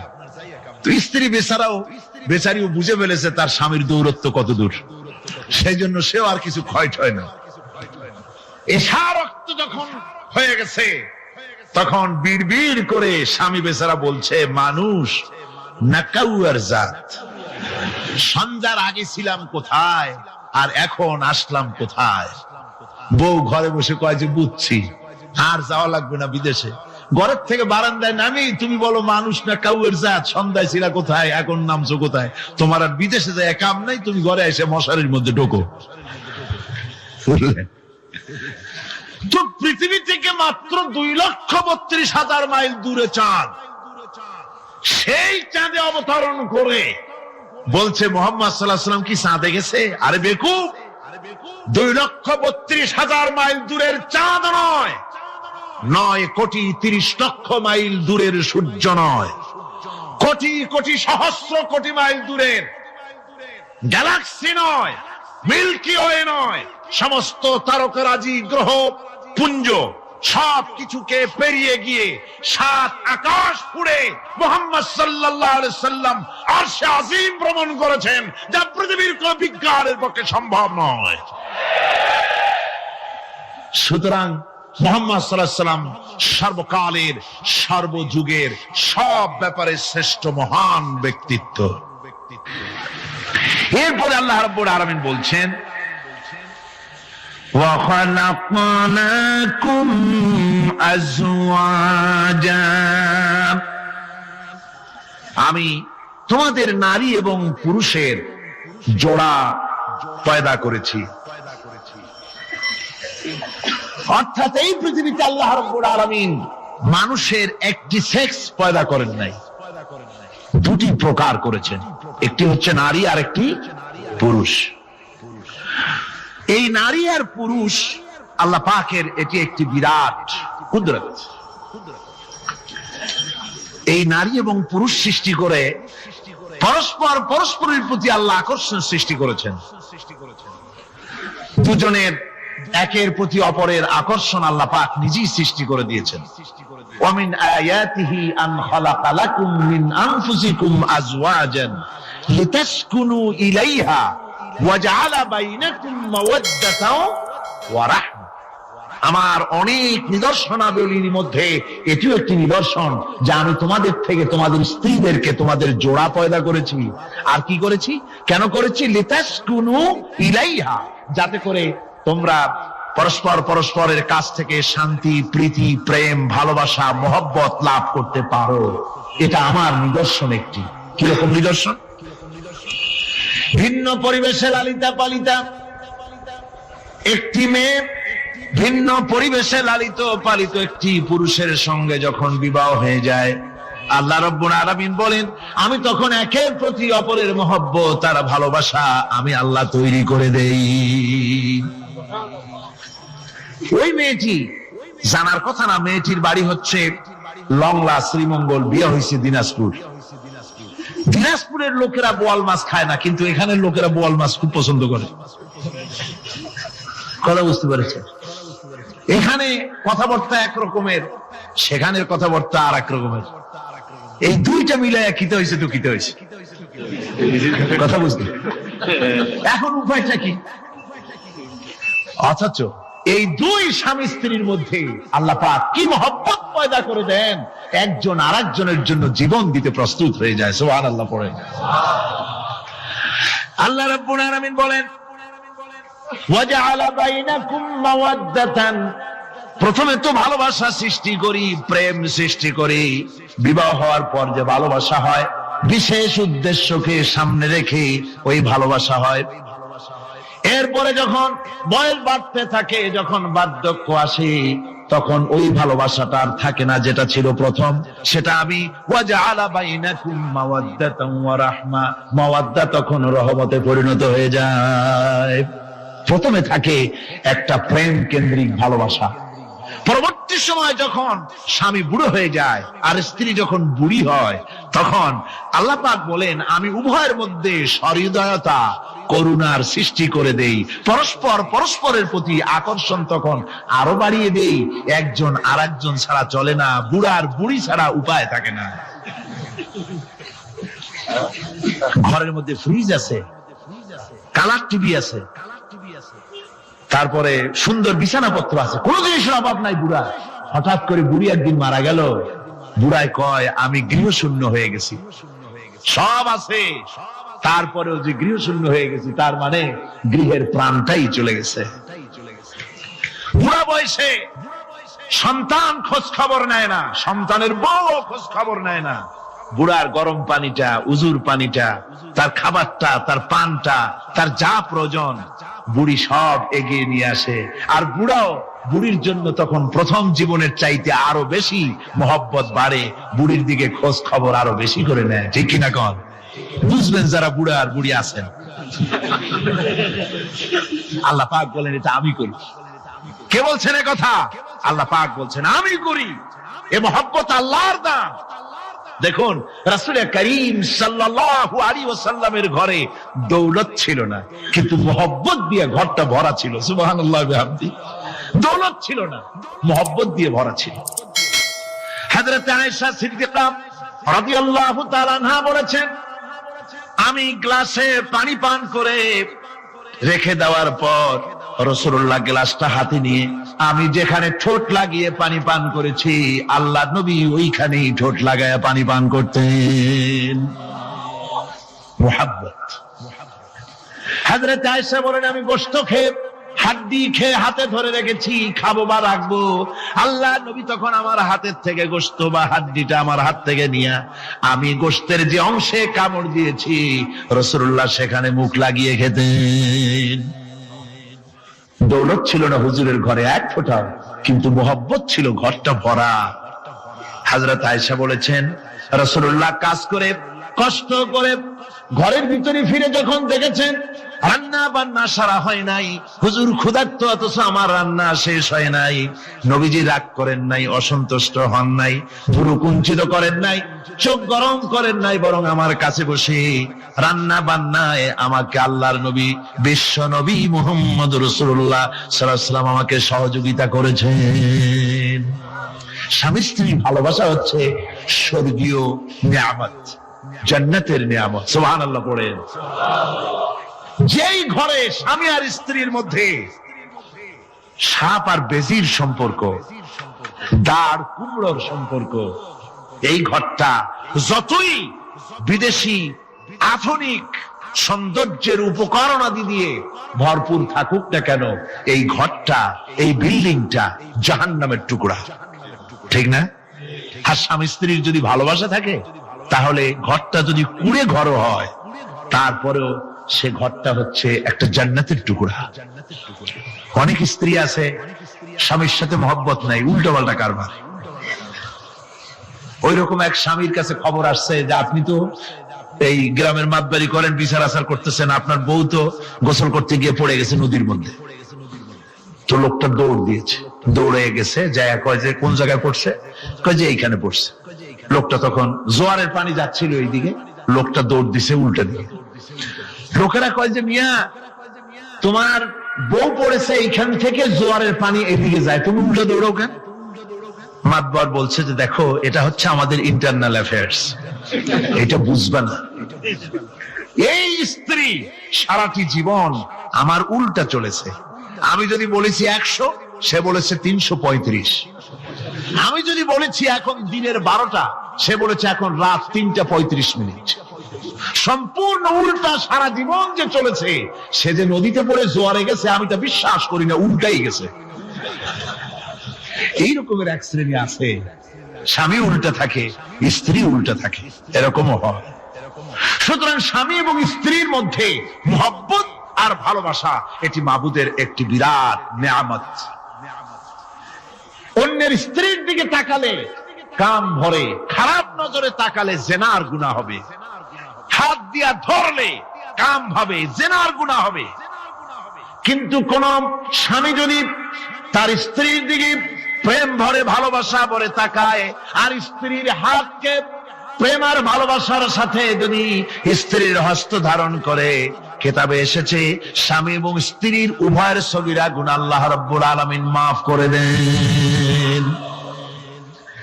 আল্লাহ পাক বলছেন, আমি তোমাদের থেকে তোমাদের জোড়া, তোমাদের স্ত্রীদেরকে পয়দা করেছি এবং পরস্পর পরস্পরের প্রতি ভালোবাসা এবং মহব্বত সৃষ্টি করে দিয়েছি। আজকে কথা উঠেছে সমাজে, আজকে কথা উঠেছে নারীর অধিকার নিয়ে। বলা হচ্ছে ইসলাম নারীকে, নারীর অধিকার ক্ষুণ্ণ করেছে। বলে না? বলে কিনা বলেন? আমাদের দেশে এই জন্য নারী পক্ষ, নারী সমাজ, নারী আন্দোলন পরিষদ, তারপরে এরকম অনেক আন্দোলন তারা বানিয়েছে। আর পত্র পত্রিকায় নানান রকমের ইসলাম সম্পর্কে তারা লিখছে। একটা পত্রিকা আজকে সকালে আমাকে একজন দিল, তার মধ্যে লিখেছে, হাদিসের বরাত দিয়েছে, তার মধ্যে লিখছে যে রাসূলুল্লাহ বলেছেন পৃথিবীর সব কিছু হচ্ছে ভোগের সামগ্রী, সেই ভোগের মধ্যে উত্তম ভোগের সামগ্রী হচ্ছে নারী। নাউযুবিল্লাহি মিন যালিক, এমন কথা রাসূলুল্লাহ বলেন না। হাদিসের নাম দিয়া তারপরে হুজুর যা বলেন নাই সেই সব কথা বলে বলে নারীদেরকে ইসলামের প্রতি বিতশ্রদ্ধ করাবার জন্য চেষ্টা চালানো হচ্ছে। অথচ নারীদের ব্যাপারে মুহাম্মদ সাল্লাল্লাহু আলাইহি ওয়াসাল্লাম সবচাইতে উত্তম কথা বলেছেন। এত সুন্দর কথা পৃথিবীতে আর কেউ বলে নাই, আর কেউ বলে নাই। নারী অধঃপাতিতা, নির্যাতিতা, এই নির্যাতন থেকে, অধঃপতন থেকে নারীকে কে রক্ষা করতে পারে? ইসলাম। জোরে বলেন, কে পারে? কেবলমাত্র ইসলাম পারে, আর কেউ পারে না। নারী যখন তাদেরকে মেয়ে হয়েছে শোনা মাত্র তার বাপ তাকে মাটির নিচে পুঁতে রাখত, আছাড় মেরে মেরে ফেলে দিত, যখন তাদেরকে কবর দিয়ে দিত জীবিত অবস্থায়, সেই সময় রাসূলুল্লাহ এসে নারীদের সম্মান দিলেন, মর্যাদা দিলেন। রাসূলুল্লাহ বললেন, আমার কাছে 3টা জিনিস প্রিয়, একটি হচ্ছে নামাজ, একটি হচ্ছে সুগন্ধি, আর একটা হচ্ছে স্ত্রী। নারীর যখন কোনো মর্যাদা নাই, তখন নারীর মর্যাদা হুজুর দিলেন। যখন কন্যা সন্তান হওয়া আভিজাত্যের বিপরীত, কন্যা সন্তান হওয়া পুরুষের জন্য একটা অপমানকর। এখন আমাদের সমাজেও আছে, স্ত্রী গর্ভবতী হয়েছে, বন্ধুদের কাছে বলে ফেলেছে আগেই, সন্তান হয়ে গেছে, কিন্তু কোন খোঁজ খবর নাই। বন্ধুরা একদিন হঠাৎ জিজ্ঞেস করে, তোমার স্ত্রী গর্ভবতী হয়েছে, তারপরে তা তো অনেক দিনের কথা, কি হইল তা তো বললা না। কয় যে আশা তো করছিলাম হবে ছেলে, কিন্তু হয়েছে মেয়ে, সেই জন্য আর টেলিফোন করা খবর দেওয়া জরুরত বোধ করিনি। আছে না এমন? আচ্ছা, আবার বারবার মেয়ে হয় বলে আমাদের দেশে তালাকের ঘটনা পর্যন্ত আছে। বারবার মেয়ে হয়, ছেলে হয় না মোটেও, তালাক দিয়ে দেয়। আচ্ছা, ওই মেয়েটারই, ওই স্ত্রীরই যদি এখানে হাত থাকে ছেলে বা মেয়ে হওয়ার ব্যাপারে, মানুষের যদি হাত থাকে, তাহলে দায়ী শুধু স্ত্রী হতে যাবে কেন? পুরুষ তুমিও তো দায়ী। তাহলে আসলে ছেলে এবং মেয়ে হওয়ার জন্য স্বামী এবং স্ত্রী কেউ দায়ী নয়। ব্যাপারটি আল্লাহ। ব্যাপারটি কার? আল্লাহ রাব্বুল আলামিন বলেছেন, আমি যাকে খুশি কন্যা দান করি, যাকে খুশি শুধু ছেলে দান করি, যাকে খুশি তারে ছেলেও দেই মেয়েও দেই, আর যাকে খুশি আমি কিছুই দেই না। এ সবটাই আমার হাত। সুতরাং রাসূল পাক সাল্লাল্লাহু আলাইহি ওয়াসাল্লাম বলেছেন, খবরদার মেয়েদের বাপকে, মেয়ের বাপকে গালি দিও না। বারবার মেয়ে হয় বলে অনেকে মেয়ের বাপকে গালি দেয়, তাচ্ছিল্য করে, টিটকারি করে। হুজুর বলেছেন মেয়ের বাপকে বিদ্রুপ করো না, গালি দিও না, যেহেতু আমি মুহাম্মদ সাল্লাল্লাহু আলাইহি ওয়াসাল্লাম মেয়েদের বাপ।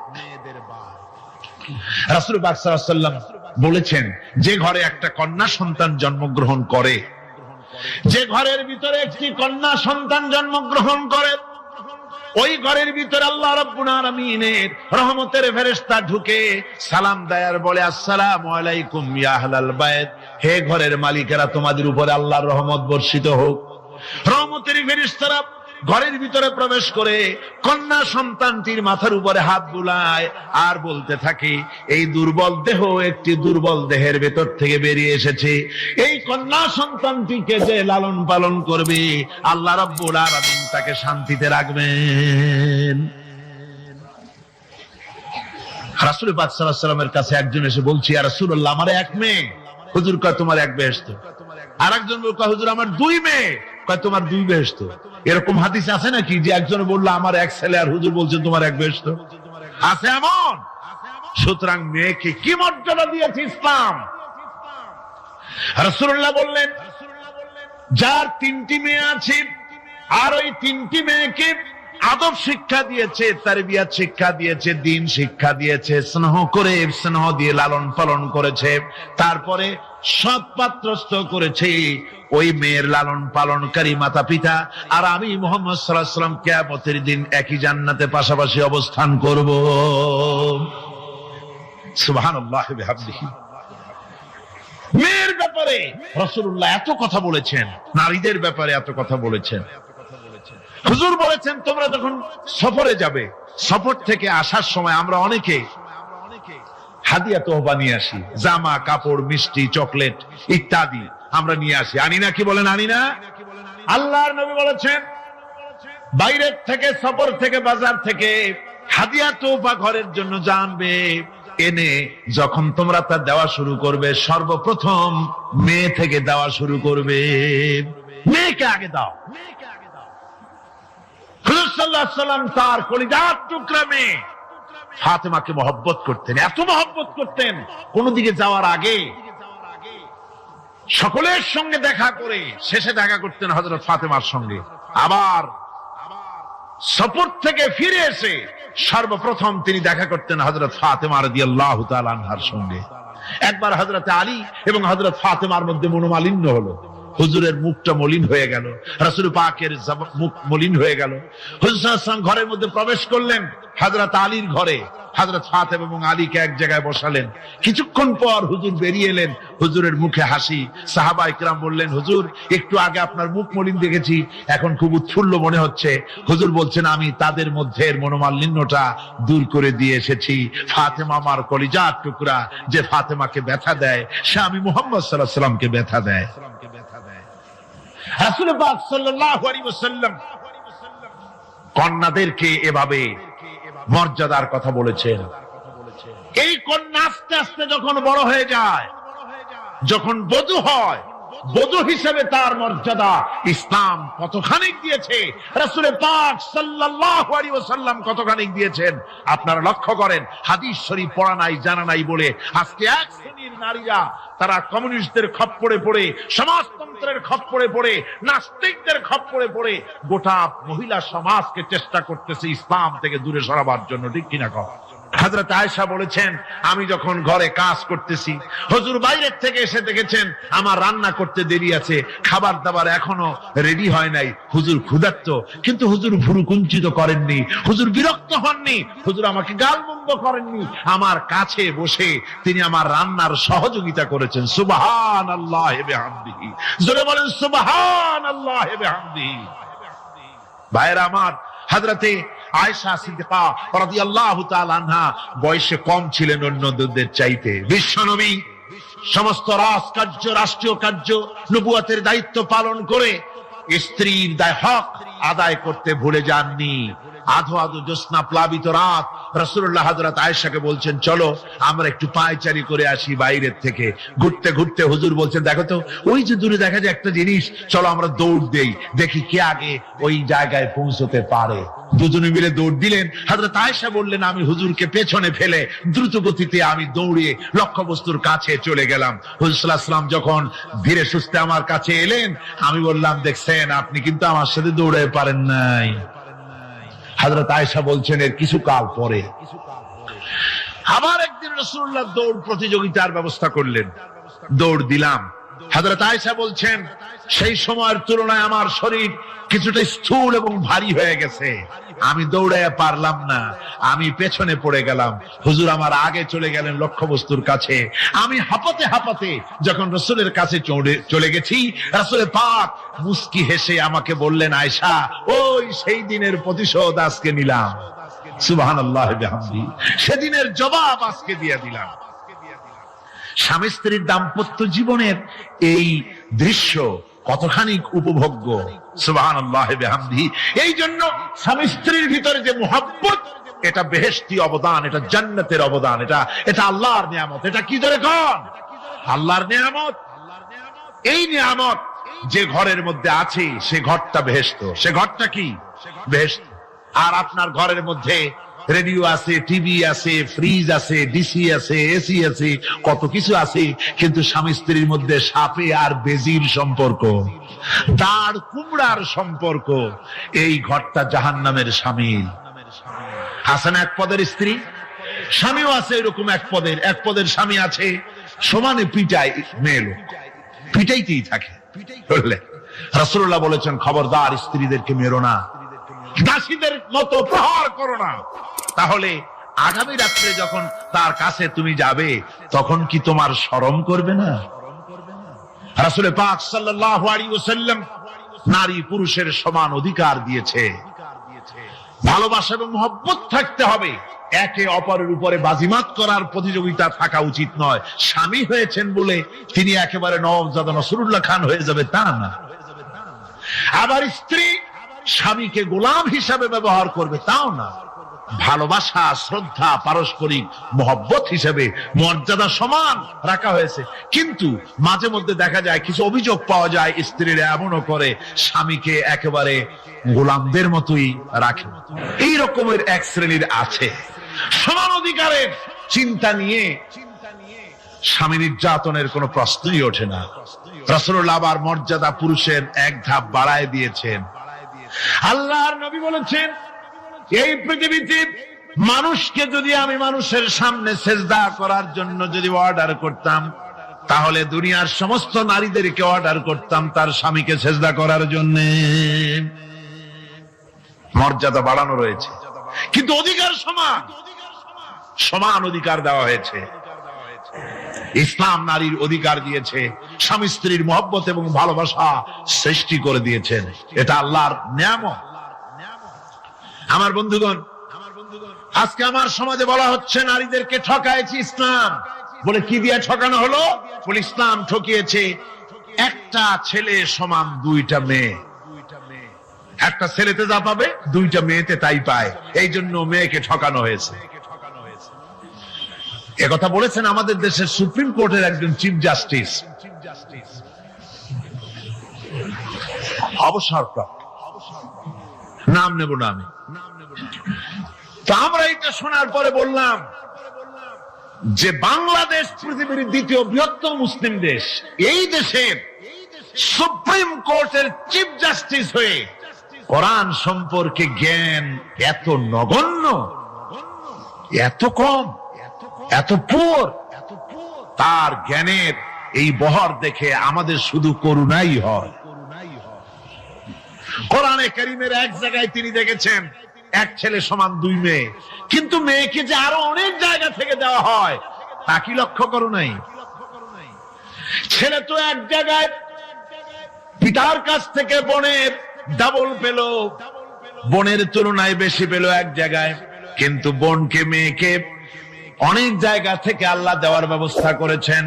এই মেয়ে লোকটি পিতার কাছ থেকে পাবে, স্বামীর কাছ থেকে পাবে, ছেলের কাছ থেকে পাবে, ভাইয়ের কাছ থেকে পাবে, মায়ের কাছ থেকে পাবে, 5 জায়গা থেকে পাওয়ার ব্যবস্থা আল্লাহ তাকে করে দিয়েছেন। জোরে বলেন সুবহানাল্লাহ। 5 জায়গা থেকে তার পাওয়ার ব্যবস্থা আছে। এক জায়গায় একটু ছেলেকে বেশি দিয়েছে, দেখেই তার চোখ কালা হয়ে গেছে। আল্লাহর উপরে কমেন্ট করতেছে, নাউযুবিল্লাহি মিন যালিক। নারীকে ইসলাম সবচাইতে বেশি অধিকার দিয়ে তাকে প্রতিষ্ঠিত করেছে, সবচাইতে বেশি অধিকার তার, সব জায়গায় তাকে প্রতিষ্ঠিত করা হয়েছে। নারীদেরকে মহারণা দেওয়া ফরজ করে দেওয়া হয়েছে। নামাজ রোজা যেমন ফরজ, মহারণা দেওয়া তেমন কি? সেই মহারণা আজকাল বাঁধা হয়, বিশেষ করে রাজধানীতে, শহর সমূহে মহারণা বাঁধে। যত বেশি টাকা ততই সুনাম নাকি হয়। সেই জন্য জিজ্ঞেস করা হয়, মেয়ের বিয়েতে মহারণা কত হলো? কয় মহারণা হচ্ছে 5,73,793 টাকা 75 পয়সা। বাবা, আদায় করে না কিন্তু মোটেও, ফাঁকি দেওয়ার ব্যবস্থা সব। সোনা দিলাম এত, খাওয়াইলাম এত, বাকি সব ইদিক সিদিক। মনে রাখবেন মুসলমানেরা, মহারণা দেওয়া নামাজ রোজার মতোই অবশ্য পালনীয় একটি কর্তব্য আল্লাহ রাব্বুল আলামিন করে দিয়েছেন।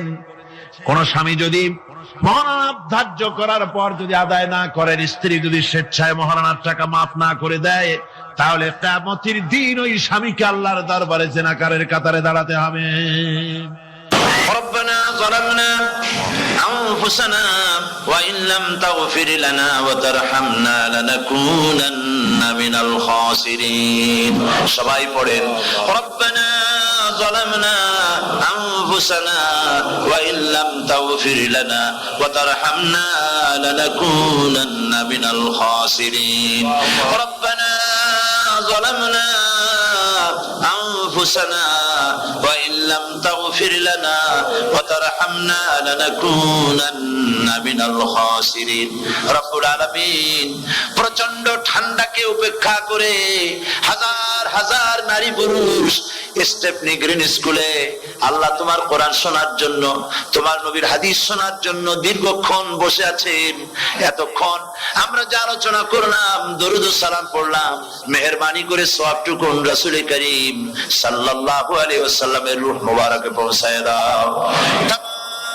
পৃথিবীর মাটির নিচে যত মুমিন মুমিনাত শুয়ে আছেন, আল্লাহ তাদের আরওয়ার পরে সওয়াব পৌঁছায় দাও। রব্বুল আলামিন, আমরা সবাই মিলে আজকে দোয়া করি, আমাদের মধ্য থেকে আমাদের আব্বা জান আর আমাদের মা যাদের মারা গেছে, কবরগুলিকে জান্নাতের টুকরায় পরিণত করে দাও। রব্বিরহামহুমা কামা রাব্বায়ানি সগীরা। সবাই পড়েন রব্বিরহামহুমা কামা রাব্বায়ানি সগীরা। হে আল্লাহ তাআলা, আত্মীয় স্বজন যদি বিদেশে থাকে, টেলিফোনে খোঁজ খবর পাওয়া যায়, চিঠি দিয়েও 6 মাস 1 বছরে খোঁজ খবর নেওয়া যায়, কিন্তু আমাদের মা বাপ যাদের দুনিয়া থেকে বছরের পর বছর হলো বিদায় হয়ে গেছে, টেলিফোন বা চিঠিপত্রের কোনো সিস্টেম নাই, কোনো কায়দা নাই, কোন হালতে কবরে আছে জানি না। আল্লাহ তুমি দয়া করে আমাদের বাপ জান যাদের মারা গেছে, আল্লাহ কবরটারে বেহেশত বানাইয়া দাও। রব্বুল আলামিন, জনম দুঃখিনী মা, আমাদের মা যাদের মারা গেছে, 10টা মাস পেটের মধ্যে থেকে মাকে হাঁটু দিয়ে, পাও দিয়ে, মাথা দিয়ে, গুতা দিয়ে কষ্ট দিয়েছি।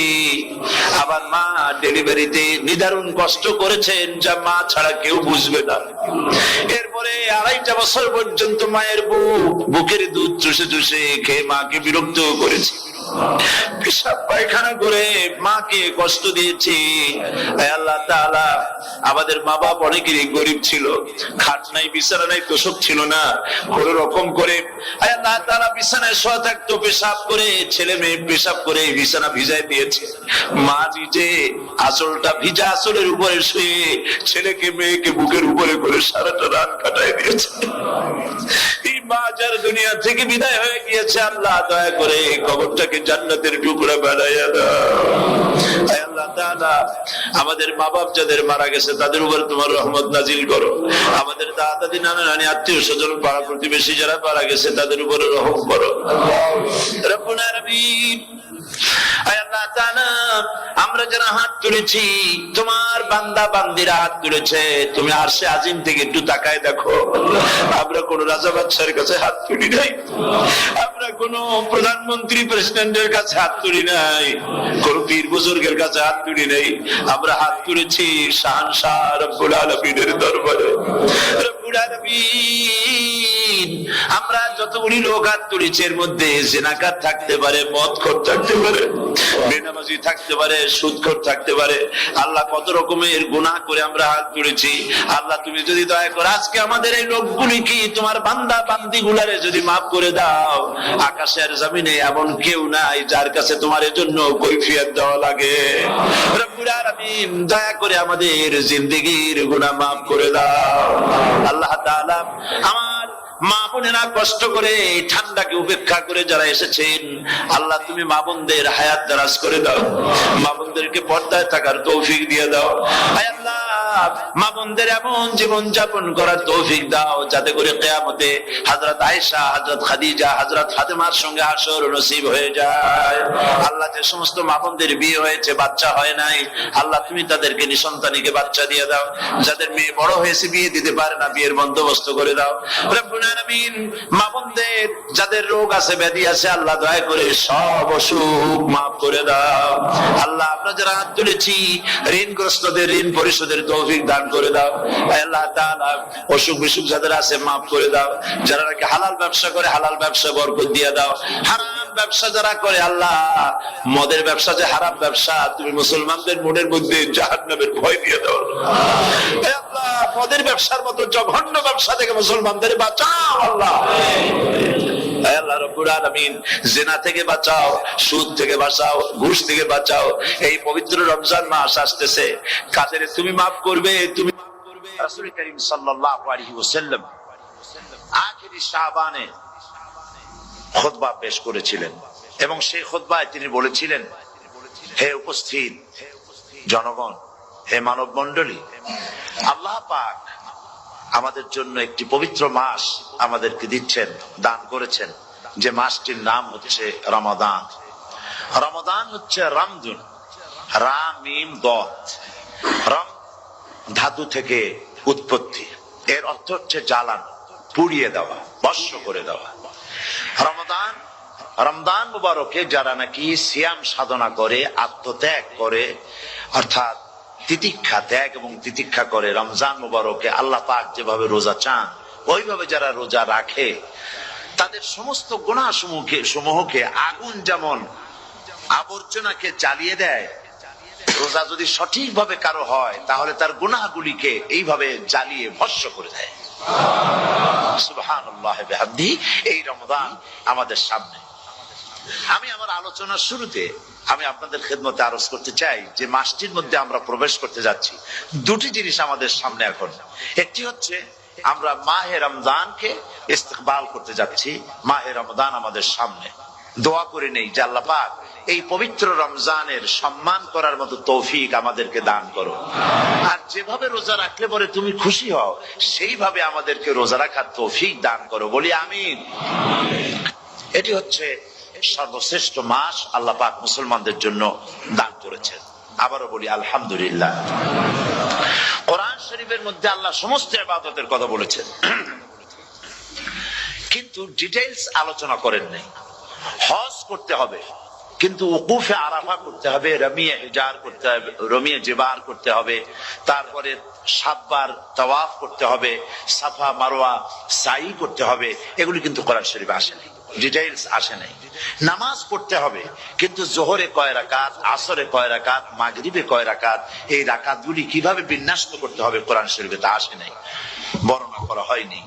যাকাত দিতে হবে কিন্তু কত টাকা হলে কত টাকা দিতে হবে, কত মন ধান হলে কতটুকু দিতে হবে, কত ছাগল হলে, কত গরু হলে, কত পরিমাণ সোনা হলে, কত পরিমাণ রৌপ্য মজুদ থাকলে যাকাত দিতে হবে, এর বিস্তারিত বিবরণ কোরআন শরীফে আসে নাই।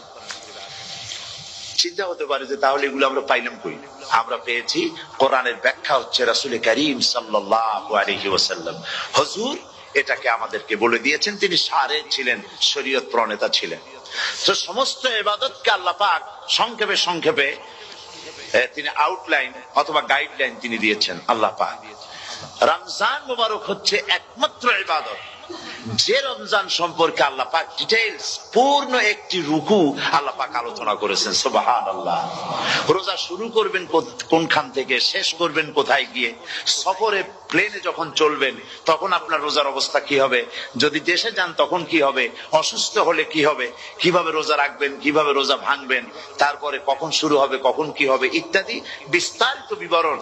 রোজার মতো করে এত অন্য কোন ইবাদতের ব্যাপারে আল্লাহ এতটা বলেন নাই যতটা বলেছেন রোজার ব্যাপারে। তাহলে নিশ্চয়ই বুঝতে পারছেন রোজাটা অত্যন্ত গুরুত্বপূর্ণ ইবাদত। সবটাই গুরুত্বপূর্ণ কিন্তু রোজাটা আল্লাহর কাছে বেশি গুরুত্বপূর্ণ। সুবহানাল্লাহ। আচ্ছা, বেশি গুরুত্বপূর্ণ কেন সে কথা কি বলবো? অবশ্যই বলবো। বেশি গুরুত্ব এই কারণে আল্লাহ পাক বলেছেন, এটা হচ্ছে হাদিসে কুদসি। আল্লাহ পাক বলেছেন আস-সাওমু লি ওয়া আনা আজজি বিহি। অন্য রিওয়ায়াতে এসেছে ওয়া আনা উজজা বিহি। আস-সাওমু লি, রোজা হলো আমার জন্য। কে বলতেছেন বলুন তো? আল্লাহ পাক বলছেন রোজা হচ্ছে আমার জন্য, রোজার পুরস্কার আমি দেব। অন্য বর্ণনায় এসেছে রোজা আমার জন্য আর রোজাদারের পুরস্কার আমি আল্লাহ নিজেই পুরস্কার। সুবহানাল্লাহ, সুবহানাল্লাহ। তাহলে প্রশ্ন আসে, আল্লাহ পাক বলছেন রোজা আমার জন্য, আস-সাওমু লি। আল্লাহ তো একথা কোথাও বলেননি আজ-যাকাতু লি, আস-সালাতু লি, আল-হাজ্জু লি।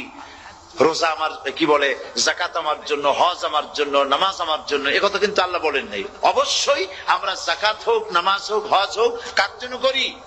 আল্লাহর জন্য করি। রমজানের ব্যাপারে আল্লাহ খাস করেছেন যে আস-সাওমু লি, রোজা আমার জন্য। এই কথাটার অর্থ কি, তাৎপর্য কি, ব্যাখ্যা কি, সিগনিফিকেন্স কি? এর সিগনিফিকেন্স হচ্ছে এই যে প্রত্যেকটা ইবাদতের দুটি ধরন আছে। কয়টা ধরন বলুন তো? দুটি ধরন। একটি ধরন হচ্ছে বাহ্যিক আর একটা হচ্ছে আভ্যন্তরীণ। প্রত্যেকটা ইবাদতের দুটি দিক আছে, একটা মানুষকে দেখানো আর একটা ভেতরের। যেমন নামাজ, একটি লোক নামাজ পড়ে না, কিন্তু এমন একটা সমাবেশের মধ্যে পড়ে গেছে সবাই নামাজ পড়ে। এখন আমি যদি নামাজ না পড়ি তাহলে লোকে বলবে কি? তখন উজু আছে কি না আছে দাঁড়ায় গেল আল্লাহু আকবার। তাহলে দেখা গেল নামাজ আল্লাহর জন্য পড়ে আবার মানুষের জন্য দেখাবার জন্য করে। যাকাত এটা দেয় মানুষে, তার নিয়তটাকে আল্লাহ পাক ভালো জানেন। কিন্তু কিছু লোক তেমন আছে যাকাতের নামে লুঙ্গি, আমাদের দেশে আছে, এখানে কি করে আমি জানি না, লুঙ্গি শাড়ি কিনে তারপরে বাড়িতে সব জমা করে এরপরে গরিবদের দাওয়াত দেয় এবং সকলকে দেখায় এইভাবে লুঙ্গি দিল, শাড়ি দিল, লোকেরা দেখলো যে যাকাত দিল, খুব যাকাত দিয়েছে। কোরবানির ব্যাপারে এভাবে বিরাট একটা গরু কিনলো, কিনে মানুষকে দেখাইলো। চট্টগ্রামে আছে সবচেয়ে বড় দামের গরু একটা কিনে গরুর গলায় মালা একটা পরাইয়া তারপরে শহর ঘুরায়। এখন অবশ্য এটা কমে গেছে আগের থেকে অনেক। মানুষ দেখুক যে ও মুখে এই গরুটা কোরবানি করেছে। এটা কি কোরবানির জন্য হলো না মানুষকে দেখাবার জন্য হলো? হজ, টাকা আছে, লোকেরা বলবো কি যে এত টাকার মালিক তাও হজে যায় না, সুতরাং যাই একটু হজ করে আসি। তাহলে হজ করা গেল, আবার মানুষকে দেখাবার জন্য করলো। দুটি জিনিস আছে। কিন্তু একমাত্র রোজা যদি কেউ রাখে মানুষকে দেখাবার জন্য সকাল থেকে শুরু করে সন্ধ্যা পর্যন্ত না খাইয়া কোনো পাগলও থাকবে না। বলেন আপনারা ঠিক কিনা? সে তো মানুষকে দেখাবার জন্য দাঁত টাত পরিষ্কার করে নিল আর দুপুরে ভাত খাই নিল, বউতেও টের পাইলো না। পারবে কিনা? পারবে। টয়লেটে গিয়ে খাই নিল ভালো করে, কোন একটা আড়াল জায়গা নিয়ে খেয়ে গেল, বাচ্চাও দেখলো না, বউতেও দেখলো না, খেয়ে নিল। তাহলে সে তো রোজা রাখলো না। আল্লাহ পাক বলছেন আস-সাওমু লি রোজা হচ্ছে আমার জন্য, যে রোজা রাখে আমার জন্যই রাখে, মানুষকে দেখাবার জন্য সারাদিন না খেয়ে থাকার কোনো প্রশ্নই ওঠে না। সুবহানাল্লাহ। সুতরাং রোজা যে রাখলো সে আমার জন্যই রাখলো, ওয়া আনা আজজি বিহি, রোজার পুরস্কার আমি আমার হাত দিয়ে দেব। সুবহানাল্লাহ, আমার হাত দিয়ে দেব। ম্যানেজার যদি বলে এই কাজগুলি করলে পরে বেতন, নির্ধারিত বেতন পাবা, আর এইটা যদি করো তাহলে বেতনটা আমি দেবো আমার হাত দিয়া, তাহলে এমপ্লয় যারা তারা বুঝতেই পারবে যে মালিক যখন নিজেই দেবে তাহলে ম্যানেজারের মতো দেবে না, মালিক মালিকের মতোই বড় করে দেবে। তো আল্লাহ পাক ফেরেশতাদের কাছে এটা রাখেন নাই, সব নাকি তোমরা লেখো গিয়া, আর রোজার সওয়াব আমার হাত দিয়ে আমি দেব। সুবহানাল্লাহ। এরপরে আল্লাহ পাক বলছেন, অন্য রিওয়ায়েতে এসেছে রোজা আমার জন্য, আর রোজাদারের পুরস্কার আর কিচ্ছু না, রোজাদারের পুরস্কার আমি আল্লাহ নিজেই পুরস্কার হয়ে যাব। সুবহানাল্লাহ। হাদিস শরীফে এসেছে রোজা রাখলে পরে ক্ষুধার কারণে, খালি পেটে থাকার কারণে টক্সিন জাতীয় এক প্রকারের গ্যাস তৈরি হয় পেটের ভেতরে, স্টমাকের মধ্যে, ফলে মুখে এক রকমের দুর্গন্ধের সৃষ্টি হয়। নবীজি বলেছেন রোজাদারের মুখের থেকে যে গন্ধ বের হয় আল্লাহ পাকের কাছে রোজাদারের মুখের গন্ধ মেশক আম্বারের চাইতে বেশি পবিত্র। আপনার মুখের গন্ধটাও আল্লাহর কাছে পবিত্র। রোজাদারের জন্য, রোজাদারদের জন্য জান্নাতের একটি দরওয়াজা খাস করে রাখা হয়েছে, যার নাম রায়্যান। এই দরওয়াজা রোজাদারদের জন্য, কেবলমাত্র রোজাদারেরা সেখান থেকে প্রবেশ করবে, আর কেউ প্রবেশ করতে পারবে না।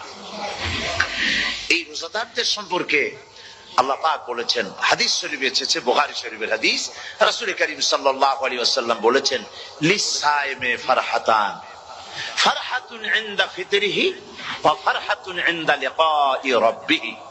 রোজাদারের জন্য দুইটা খুশি। কয়টা খুশি বলুন তো? কে বলছেন? আল্লাহ রাসূল বলছেন রোজাদারের জন্য দুইটা খুশি। লিসাইমে ফারহাতান, দুটি খুশি। ফারহাতুন ইনদা ফিতরিহি, একটা খুশি হচ্ছে ইফতারের সময়। এই ফিতরিহিতে, এই ফিতরিহি দুটি কথা, এই একটি কথার দুটি ব্যাখ্যা হয়। একটা হচ্ছে ইফতারের সময়, ইফতারের কথা বলা হয়েছে, আর ঈদের কথাও এর মধ্যে বলা হয়েছে। ইফতারের সময় হলে একটা খুশি, আর একটা খুশি হচ্ছে ইনদা লিকাই রাব্বিহি, যখন রোজাদারের সঙ্গে আল্লাহ পাক দেখা করবেন তখন হবে আরেকটা খুশি। তার মানে হচ্ছে রোজাদারদের সঙ্গে স্পেশাল আল্লাহ রাব্বুল আলামিন সাক্ষাৎকারের ব্যবস্থা করবেন। সুবহানাল্লাহ। তাহলে দুটি জিনিস হলো, একটা হলো ইফতারের জন্য দুটা, রোজাদারের জন্য দুটা খুশি, একটা হলো ইফতারের সময়, আর একটা হচ্ছে আল্লাহর সঙ্গে যখন দেখা করবে। তো ইফতারের যে খুশিটা, এই খুশি রোজাদার ছাড়া কেউ বুঝবে না। ইফতার সারাদিন রোজা রাখার পর সামনে পেঁয়াজি, বেগুনি, সালাদ, তরমুজ, মিষ্টি, তারপরে আম্বালা সুইট মিটের নানান রকমের মিষ্টি, এরপরে মুড়ি, কত কিছু সব সামনে নিয়ে বসে আছে। দেখছেন অবস্থা? সমস্ত কিছু সামনে বসা, ঘড়ির দিকে তাকানো। আপনি যদি 5 মিনিট আগে খান, ফেরেশতা এসে মুখের উপর থাপ্পড় মারবে, বেটা খাইলি কেন? বলবে কেউ? বলবে না। কোন ফেরেশতা লাঠি নিয়ে দাঁড়ায় আছে? দাঁড়ায় নাই, কিন্তু আপনি খাচ্ছেন না কেন?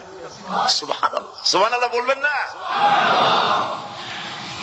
অন্তত 1500 বছর আগে আল্লাহ রাব্বুল আলামিন নির্দেশ করে রেখেছেন, সূর্য সাদা হওয়া থেকে, পূর্ব দিগন্ত সাদা হওয়া থেকে শুরু করে পশ্চিম দিগন্তে যখন কালো হয়ে কালো রেখা দেখা দেবে, যখন মাগরিব হয়ে যাবে, সূর্যাস্ত যাবে, ততক্ষণ পানাহার আর স্ত্রী সম্ভোগ থেকে বিরত থাকো। 1500 বছর আগের আল্লাহ রাব্বুল আলামিনের এই নোটিশ কিভাবে কার্যকরী হচ্ছে উম্মতের মধ্যে, মুসলমানদের ভেতরে। খাবার সামনে আছে, পিপাসা লেগেছে, এখন তো পিপাসা লাগে না, খুব ঠান্ডার সময়, এখন রোজা রাখতে খুব মজা হবে, তাই না? খুব মজার রোজা। কিন্তু এই রোজা যখন জুন মাস আর জুলাই মাসে আসবে, তখন টের পায় মানুষ রোজা কাকে বলে। প্রচন্ড পিপাসা, সামনে সব খাবার পড়ে আছে, একটা খাবারের দিকে রোজাদারের হাত যায় না, ঘড়ির দিকে তাকায় আর চুপ করে বসে বসে আল্লাহর জিকির করতে থাকে। আল্লাহ কয়, ফেরেশতারা দেখ, এই বান্দা বানাইতে নিষেধ করছিলি। সুবহানাল্লাহ। আল্লাহ খুশি হয়ে যায়। রোজাদার অপেক্ষা করতে থাকে, ঠিক যখন কাটায় সময়টা এসে গেছে, তখন আল্লাহর নাম করে খোরমা দিয়ে, পানি দিয়ে ইফতার শুরু করে দিল। আল্লাহ পাক খুশি হয়ে গেলেন। এই যে ইফতার, সারাদিন রোজা রেখে ইফতার করায় যে মজা, রোজা রাখলো না এরকম লোকেরাও কিন্তু ইফতার করে, করে না? পুরান ঢাকায় আছে, ঢাকার তো কয়েকটা এলাকা আছে, পুরান ঢাকার লোকেরা নাকি বলে যে, যারা রোজা রাখে না তারা বলে যে রোজা না রাখে একরকম পাপ করছি, আর ইফতার না করে কবিরা গুনাহ করবো নাকি, ইফতার তো করাই লাগবে। তো খুব মজা করে ইফতার করে তারা। তো সারাদিন রোজা রেখে পেঁয়াজি, ছোলা, বুট, মুড়ি খাওয়ায় যে মজা, সারাদিন ভাত খাইয়া তারপরে ইফতারের শরীক হওয়া, ছাগলে ঘাস খাইলে যেমন লাগে ওইরকম তার মুখে লাগে, এই মজা পাবে না। রোজাদারের যে মজা লাগে সেই মজা সে পাবে না। সারা মাস রোজা থাকার পর, আল্লাহর হুকুম মেনে সারা রাত রোজা রাখার পর, তারপরে ঈদের দিনে জামা কাপড় পরিষ্কার করে, শেরওয়ানি গায়ে লাগাইয়া, পাঞ্জাবি পরে, আতর মেখে, এরপরে ঈদের জামাতে যখন দাঁড়ায় যায়, সে যে মজা পায়, সারা মাস রোজা রেখে ঈদের জামাতে গিয়ে সে যে মজা পায়, যে রোজা রাখলো না ঈদের দিনে খুব জামা, পাজামা, সেন্ট এগুলো মেখে থেকে প্রথম কাতারে গিয়ে দাঁড়ায় গেছে, ও সেই মজা পাবে না। ওর মনের মধ্যে একটা চোর চোর ভাব থেকেই যায়। সে মনে মনে ভাবে এই জামাত আমার না, জোর করে আসছি, এখানে দাঁড়াবার যোগ্যতা আমার নাই। মনের মধ্যে সে একটা অপরাধী ফিল করে, সে ফিল করতে থাকে। সুতরাং রোজাদারের জন্য দুইটা খুশি, একটা হচ্ছে ইফতারের সময়, আর একটা খুশি হবে যখন আল্লাহ তাদেরকে দেখা দেবেন। সুবহানাল্লাহ। এই রোজা আল্লাহ পাক দান করেছেন। আচ্ছা, কি জন্য রোজা আমাদের দিলেন? এই জন্য দিয়েছেন যে একটা মাস পৃথিবীর মুসলমানরা না খেয়ে থাকুক দিনের বেলায়, ওই না খেয়ে থাকার যে খাবারগুলি বাঁচবে এগুলি আল্লাহ অন্য কোন এলাকার মানুষদের খাওয়াবেন নাকি? এই জন্য করেছেন রোজা, এজন্য করেন নাই। রোজার ফজিলত আল্লাহর নবী বলেছেন, রমজান মুবারকের এত ফজিলত, মানুষ যখন কোন ইবাদত করে আল্লাহ পাক সেই ইবাদতের নেক আমলের সওয়াব 10 থেকে শুরু করে 700 পর্যন্ত বাড়ায় দেন। 10 থেকে শুরু করে 700 করে 700 বাড়ায় দেন, ইল্লা সাওম, রোজা ছাড়া। নবীজি বলেছেন, রমজান মুবারকে কেউ যদি একটি নফল কাজ আদায় করে, একটি নফল ইবাদত করে, অন্য মাসের একটি ফরজ আদায় করার সওয়াব আল্লাহ পাক নামায়ে আমলে দিয়ে দিবেন। রমজান মুবারকে কেউ যদি একটি ফরজ আদায় করে, অন্য মাসের 70টি ফরজ আদায় করার মতো সওয়াব আমল নামায় আল্লাহ দিয়ে দিবেন। সুবহানাল্লাহ। এই মাস আমাদের সামনে, আল্লাহু আকবার বলি, আল্লাহু আকবার বলি, আলহামদুলিল্লাহ। এই পবিত্র মাস আমাদের সামনে, এই মাসে এত সওয়াব, নফল হয় ফরজের মতো, আর ফরজ হয় 70টা ফরজের মতো। এত সওয়াব কেন হইল? আমরা না খেয়ে থাকি সেই জন্য নাকি? বলতে পারেন কেন হলো? একটি কারণ, শাহরু রমাদান আল্লাযী উনজিলা ফীহিল কুরআন। সুবহানাল্লাহ বলবেন না? এই রমজান মাস হচ্ছে সেই মাস যে মাসে আল্লাহ রাব্বুল আলামিন কোরআনে কারীমকে নাযিল করেছেন। এই মাসের মধ্যে একটি রাত আছে, খায়রুম মিন আলফি শাহর, যে রাতটি 1000 মাসের চাইতে বেশি গুরুত্বপূর্ণ আল্লাহর কাছে। সুবহানাল্লাহ। একটি রাত 1000 মাসের চাইতে গুরুত্বপূর্ণ। 1000 মাস ক্যালকুলেটর দিয়ে হিসাব করলে দেখা যায় যে 1000 মাসে 83 বছর 4 মাস হয়। তাহলে তার অর্থ কি এই যে একটানা 83 বছর 4 মাস ইবাদত করলে যে সওয়াব হবে, এই রাত্রে ইবাদত করলে সেই সওয়াব হবে? হতে পারে, এরকম হতে পারে, কিন্তু ব্যাখ্যাটা কি? ব্যাখ্যাটা হচ্ছে, আরবিতে আলফুন শব্দ দিয়ে 1000 বোঝানো হয় না। আরবিতে যখন আলফুন বলা হয় তাহলে বোঝা যায় সংখ্যাধিক্য, বিপুল সংখ্যা, হাজার হাজার, হাজার হাজার, থাউজেন্ডস এন্ড থাউজেন্ডস। এইটাকে বোঝানোর জন্য আরবিতে ব্যবহার করা হয় আলফুন, হাজার হাজার। তাহলে আল্লাহ কি বুঝাতে চাচ্ছেন? আল্লাহ রাব্বুল আলামিন তিনি আয়াত দ্বারা বুঝাতে চান, এর ব্যাখ্যা হচ্ছে এই পৃথিবীর মানবতার কল্যাণের জন্য এই পৃথিবীর মানুষের ভালাইয়ের জন্য, মঙ্গলের জন্য হাজার হাজার মাস ধরে এই পৃথিবীর মানুষের যে কল্যাণ হয় নাই, এই রমজান মোবারকে একটা রাত আছে যেই রাতে আল্লাহ রাব্বুল আলামিন মানবতার সেই কল্যাণ করেছেন। সেই কল্যাণ কি দিয়ে করেছেন? শাহরু রমাদান আল্লাযী উনজিলা ফীহিল কোরআন, কোরআন নাযিল করে পৃথিবীর মানুষকে সেই কল্যাণ আল্লাহ দিয়েছেন। সুবহানাল্লাহ। বন্ধুগণ, কোরআন, কোরআন কি নিয়ামত আমাদের কাছে! সেই নিয়ামতকে আমরা চিনলাম না, আমরা বুঝতে পারলাম না কত বড় নিয়ামত আল্লাহ আমাদের দান করেছেন। এই কোরআন যেন আপনি শুনতে পারেন, পড়তে পারেন, বুঝতে পারেন, সেই জন্য আল্লাহ রাব্বুল আলামিন শরিয়াত কি সুন্দর ব্যবস্থা করেছে। কোরআন শোনার জন্য রমজান মুবারকে তারাবিহের নামাজের ব্যবস্থা করা হয়েছে। সুবহানাল্লাহ, সুবহানাল্লাহ।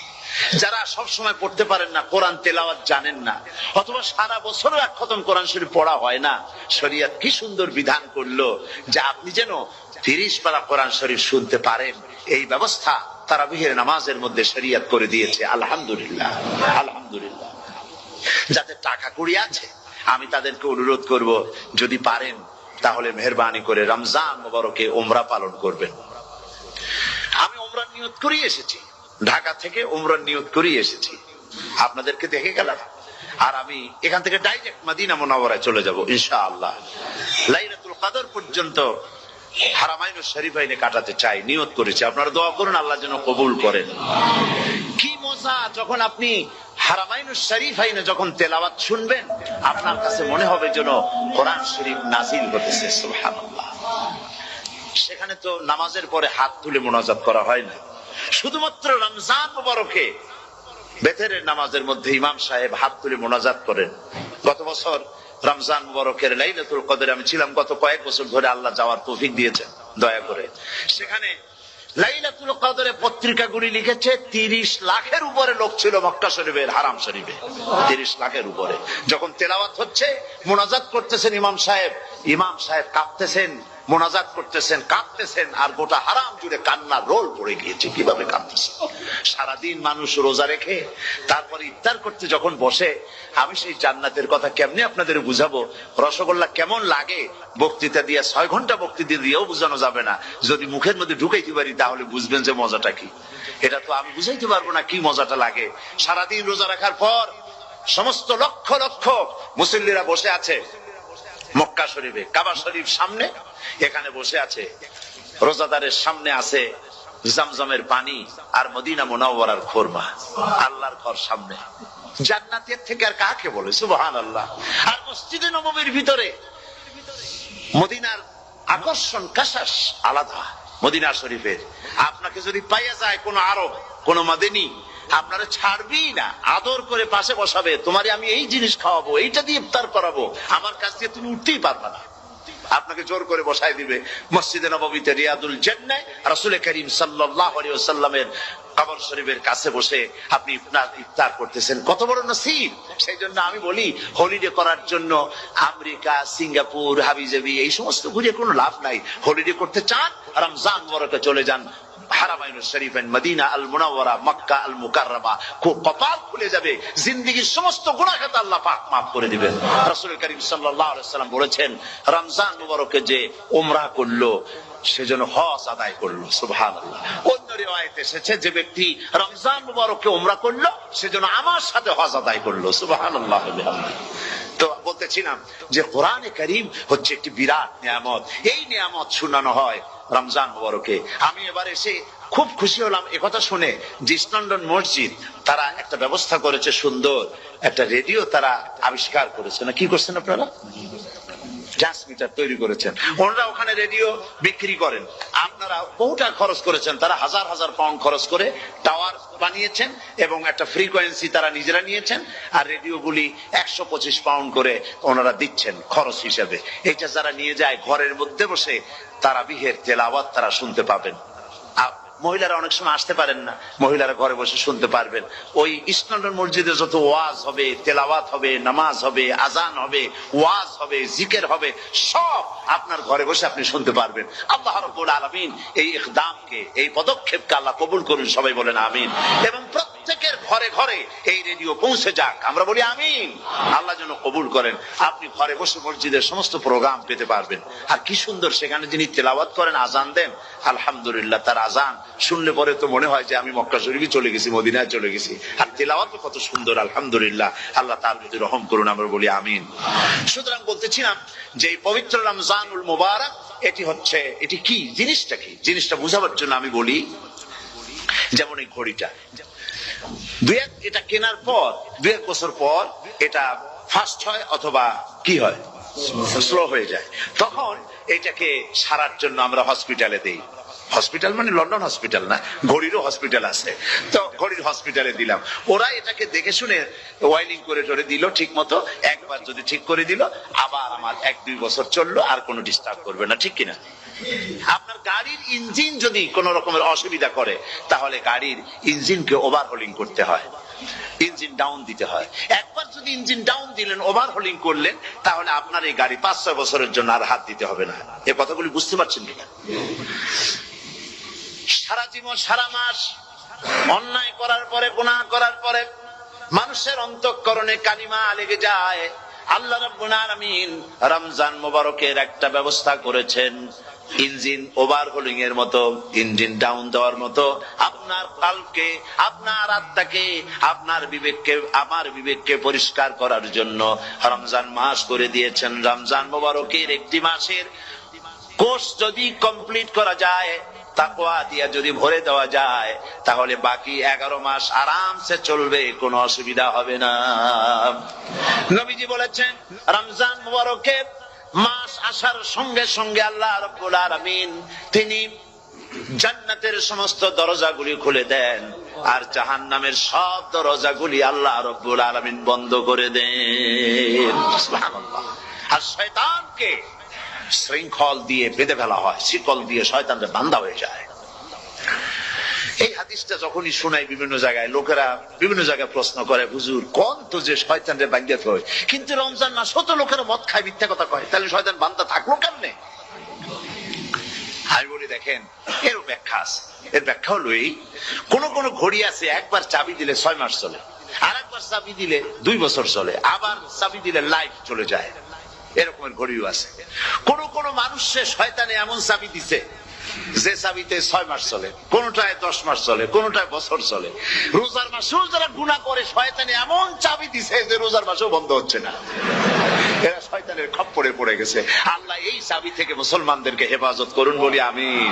জোরে বলেন আমিন। শয়তান থেকে পানাহ কেউ দিতে পারে না, কোন গভর্নমেন্ট পারবে না। ব্রিটিশ গভর্নমেন্ট পারবে নাকি? American government? কেউ পারবে না। শয়তান থেকে পানাহ দিতে পারে কেবলমাত্র কে? ওই আল্লাহ রাব্বুল আলামিন আমাদেরকে শিখায় দিয়েছেন, শয়তানের ওয়াসওয়াসা থেকে আমার কাছে পানাহ চাও। আউযু বিল্লাহি মিনাশ শাইতানির রাজীম। বিতাড়িত মরদুদ শয়তানের ওয়াসওয়াসা থেকে পানাহ চাই, আল্লাহর কাছে পানাহ চাও। আল্লাহ পাক বলেন, আমি পানাহ দিতে পারি শয়তানের ওয়াসওয়াসা থেকে। শয়তান থেকে আশ্রয় একমাত্র সিকিউর, নিরাপত্তা পেয়েছেন আল্লাহর পয়গম্বরেরা। সুবহানাল্লাহ। আম্বিয়া আলাইহিমুস সালাম, তারা আল্লাহ কর্তৃক নিয়ন্ত্রিত।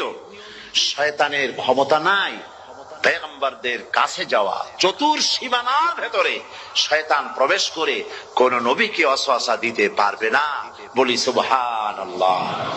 এই জন্য শয়তান থেকে বেঁচে যাওয়া, শয়তানের ওয়াসওয়াসা থেকে বাঁচা খুবই কঠিন। সেই জন্য আল্লাহ পাক বলছে, শয়তানকে বেঁধে রাখা হয়, জান্নাতের সমস্ত দরজা খোলা, জাহান্নামের সমস্ত দরজা বন্ধ হয়ে যায়। এই নিয়ামতের মাস আমাদের সামনে। প্রত্যেকটি যখন কোন ওয়ার্কশপ হয়, তো ওয়ার্কশপের জন্য এক একটা কি বলে সিলেবাস থাকে। রমজান মুবারক একটা ওয়ার্কশপ। এই ওয়ার্কশপের মধ্যে একটা সিলেবাস আছে, সেই সিলেবাসের নাম হচ্ছে কোরআন। কোরআন, কোরআন। কোরআন নাজিলের মাসে আমরা কি কোরআন তেলাওয়াত করি? বলেন। রোজা হচ্ছে, হাদিস শরীফের মধ্যে বলা হয়েছে, আস-সাওমু জুন্নাহ। রোজা হচ্ছে ঢাল। রোজা কি কন্ত? ঢাল। বোঝেন তো ঢাল কি? প্রোটেক্টর। আপনি জিহাদের ময়দানে, যুদ্ধের ময়দানে নিরাপত্তার জন্য, বাইরের থেকে আক্রমণকে ফিরাবার জন্য কি ব্যবহার করেন? ঢাল ব্যবহার করেন। রোজা হচ্ছে ঢাল, শয়তানের সমস্ত আক্রমণ থেকে বাঁচার জন্য রোজা হচ্ছে ঢাল। রোজার দিনে কেউ যদি আপনার সাথে ঝগড়া করে, তাহলে রাসূল বলেছেন তুমি বলো, তুমি ঝগড়ায় প্রবৃত্ত হবে না। তোমার সাথে যদি কেউ ঝগড়া করে, তুমি বলবে ইন্নী সাইম, আমি রোজাদার। আমি তোমার মতো ঝগড়া করতে আমিও পারি, আমি তোমার মতো গালাগালি দিতে পারি, কিন্তু আমি দেব না, ঝগড়াও করব না, গালিও দেব না, মারামারিও করব না, কারণ আমি রোজাদার। সুবহানাল্লাহ। রোজা আপনাকে গুনাহ থেকে বাঁচায় দেবে। দেখেন রোজা কিভাবে গুনাহ থেকে বাঁচায়। মিথ্যেবাদী সারাক্ষণ মিথ্যে কথা বলে, কিন্তু রোজার মাস আসছে। এখন মিথ্যাবাদী যারা, তাদের ঘনিষ্ঠ লোকদের কাছে শুনেছি যে তারা বলে, যদি কোনো লোক দিনের বেলা আইসা যায় আর এমন কথা, যে কথা বলতে গেলে মিথ্যা বলা ছাড়া উপায় নাই তার জন্য, সে তখন বলে ভাই তুমি তো অসময় আসছো, এখন আমি খুব ব্যস্ত, আই এম ভেরি বিজি, তুমি রাত্রে আসো। কথা বুঝতে পেরেছেন? তো রোজা হচ্ছে কি, রোজাটা কি বলে, ঢাল। কোন মেয়ে লোকের দিকে চোখ পড়লো, আহা আমি তো রোজাদার, চোখকে সাথে সাথে নিচে নামায় ফেললো। গানের আওয়াজ আসলো, আমি তো রোজাদার, সে গানটা শুনলো না। কাজী সমস্ত গুনাহ থেকে বাঁচার জন্য রোজা একটা বিরাট হাতিয়ার। সুবহানাল্লাহ। এই মাসে আল্লাহ রাব্বুল আলামিন এই মাসটা, এই রোজাটা কেন দিয়েছেন? লাআল্লাকুম তাত্তাকুন, ইয়া আইয়ুহাল্লাযীনা আমানু কুতিবা আলাইকুমুস সিয়ামু কামা কুতিবা আলাল্লাযীনা মিন ক্বাবলিকুম লাআল্লাকুম তাত্তাকুন। হে বিশ্বাসীরা, তোমরা যারা ঈমান এনেছো, শোনো, আমি রোজাকে তোমাদের জন্য ফার্জ করেছি, যেমন করে ফার্জ করেছিলাম তোমাদের পূর্বপুরুষদের উপরে। রোজা শুধু আমাদের উপরে ফরজ হয়েছে তা না, আমাদের আগে যারা যেসব নবীরা আসছিলেন তাদের উপর রোজা কি ছিল? ফরজ ছিল। সুতরাং এই রোজা তোমাদের উপরে ফরজ, এই জন্য লাআল্লাকুম তাত্তাকুন, যাতে করে তোমরা কি হতে পারো? পরেজগার হতে পারো। কি হতে পারো? পরেজগার, মুত্তাকি হতে পারো, আল্লাহকে ভয় করতে পারো। একমাত্র আল্লাহ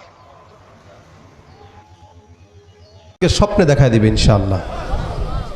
আর কোনো চোখ যদি রাসূলকে স্বপ্ন দেখে, আশা করা যায় ওই চোখ জাহান্নামে যাবে না ইনশাআল্লাহ। তা আমরা পড়বো তো ইনশাআল্লাহ। আল্লাহ পাক আমাদেরকে তৌফিক দান করুন। পাশাপাশি যেই সমস্ত যুবকদের দাড়ি নাই, আপনারা চেষ্টা করবেন জবানে দাড়ি উঠাইতে। এটা রাসূলের অন্যতম একটা আমল। আমরা সুন্নত মনে করলেও এটা সুন্নত না, এটা ওয়াজিব আমল। দাড়ি রাখা এটা কি? ওয়াজিব আমল। ওয়াজিব তরক করার গুনাহ 24 ঘন্টা হয়, কারণ আপনি 24 ঘন্টাই দাড়ি কামায় রাখছেন। এমন না যে এখন একটু উঠলো আবার রাত্রেবেলা কেটে ফেলছেন, আবার সকালবেলা উঠছে রাত্রে কেটে ফেলছেন, এরকম তো না। দাড়ি কাটছেন মানে কাটছেন, আপনার দাড়ি নাই। এই দাড়ি না থাকার কারণে 24টা ঘন্টা ওয়াজিব তরক করার গুনাহ আপনার আমলনামায় লেখা হচ্ছে। আপনি নামাজও পড়তেছেন, গুনাহও লেখা হচ্ছে, ফায়দা কি? এই জন্য হার টাইম রাসূল সাল্লাল্লাহু আলাইহি ওয়াসাল্লামের উপর দুরূদ পড়ার চেষ্টা করব এবং জবানে দাড়ি উঠাবো। যতটুকু সুন্নত মানার, মেসওয়াক করা, বেশি বেশি সুন্নত মানা, এই কাজগুলো করার চেষ্টা করব। আল্লাহ পাক যেন আমাদেরকে রাসূলের পাশের জান্নাত দান করে, বলেন আমিন। যদি এগুলো করতে পারি ইনশাআল্লাহ আল্লাহ পাক দিবেন।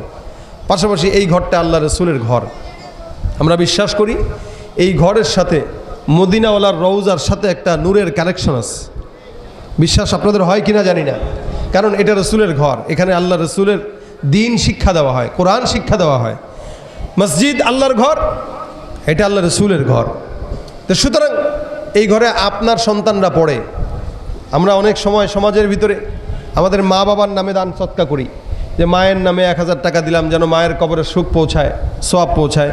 বাবার জন্য দেন, বাবার কবরে যেন সওয়াব পৌঁছায়। আপনারা তো অনেক সময় দেন এগুলা, কিন্তু কোনো দিন কি রাসূল সাল্লাল্লাহু আলাইহি ওয়াসাল্লামের জন্য দিছেন? দেন নাই, মাথায় আসে নাই। আজকে এই মাদ্রাসার জন্য আপনারা দান করবেন রাসূলের নামে, যে আমি এই টাকাটা দিলাম রাসূল সাল্লাল্লাহু আলাইহি ওয়াসাল্লামের রওজায় যেন এটা সওয়াব পৌঁছায় যায়, রাসূলের কবরে সওয়াব পৌঁছানোর জন্য আমি এটা দিলাম। বাবার নামে দিয়েছেন, বাবার জন্য দিয়েছেন, মায়ের জন্য দিয়েছেন, রাসূলের জন্য দিবেন ইনশাআল্লাহ। যেহেতু রাসূল সাল্লাল্লাহু আলাইহি ওয়াসাল্লামের শানে আলোচনা শুনলাম, আল্লাহ যেন রাসূলের খাঁটি উম্মত বানায় দেয়, বলেন আমিন। আর যদি রাসূলের কবরে কিছু পৌঁছাইতে চান, আমি এরকম কিছু ভাই দেখতে চাই। এই প্রতিষ্ঠান আপনাদের, এই জায়গা আপনাদের, এই মাদ্রাসা আপনাদের, এই মাদ্রাসার ছেলেরা পরে যারা, এরাও আপনাদের। সুতরাং দান সৎকা আপনাদেরই করতে হবে। তবে মাসের শেষ, আপনাদের ইমানের পরীক্ষা চলতেছে, আজকেই যে দিবেন বিষয়টা এরকম না। আমি এরকম কিছু ভাই দেখতে চাই যারা আজকের এই মাদ্রাসার জন্য কিছু কিছু টাকা দান করবেন। মাসে এখানে 80-90 হাজার, 80-90 কি বলে বস্তা চাউল লাগে নাকি শুনলাম, তো 80-90 কেজি চাউল লাগে। তো এই যে এতগুলো চাউল এই জায়গায় ছাত্রদেরকে খাওয়ানো হয় প্রতিদিন 80-90 কেজি চাউল লাগে। এই এতগুলো চাউল এখানে খাবার হচ্ছে, তরকারি লাগতেছে।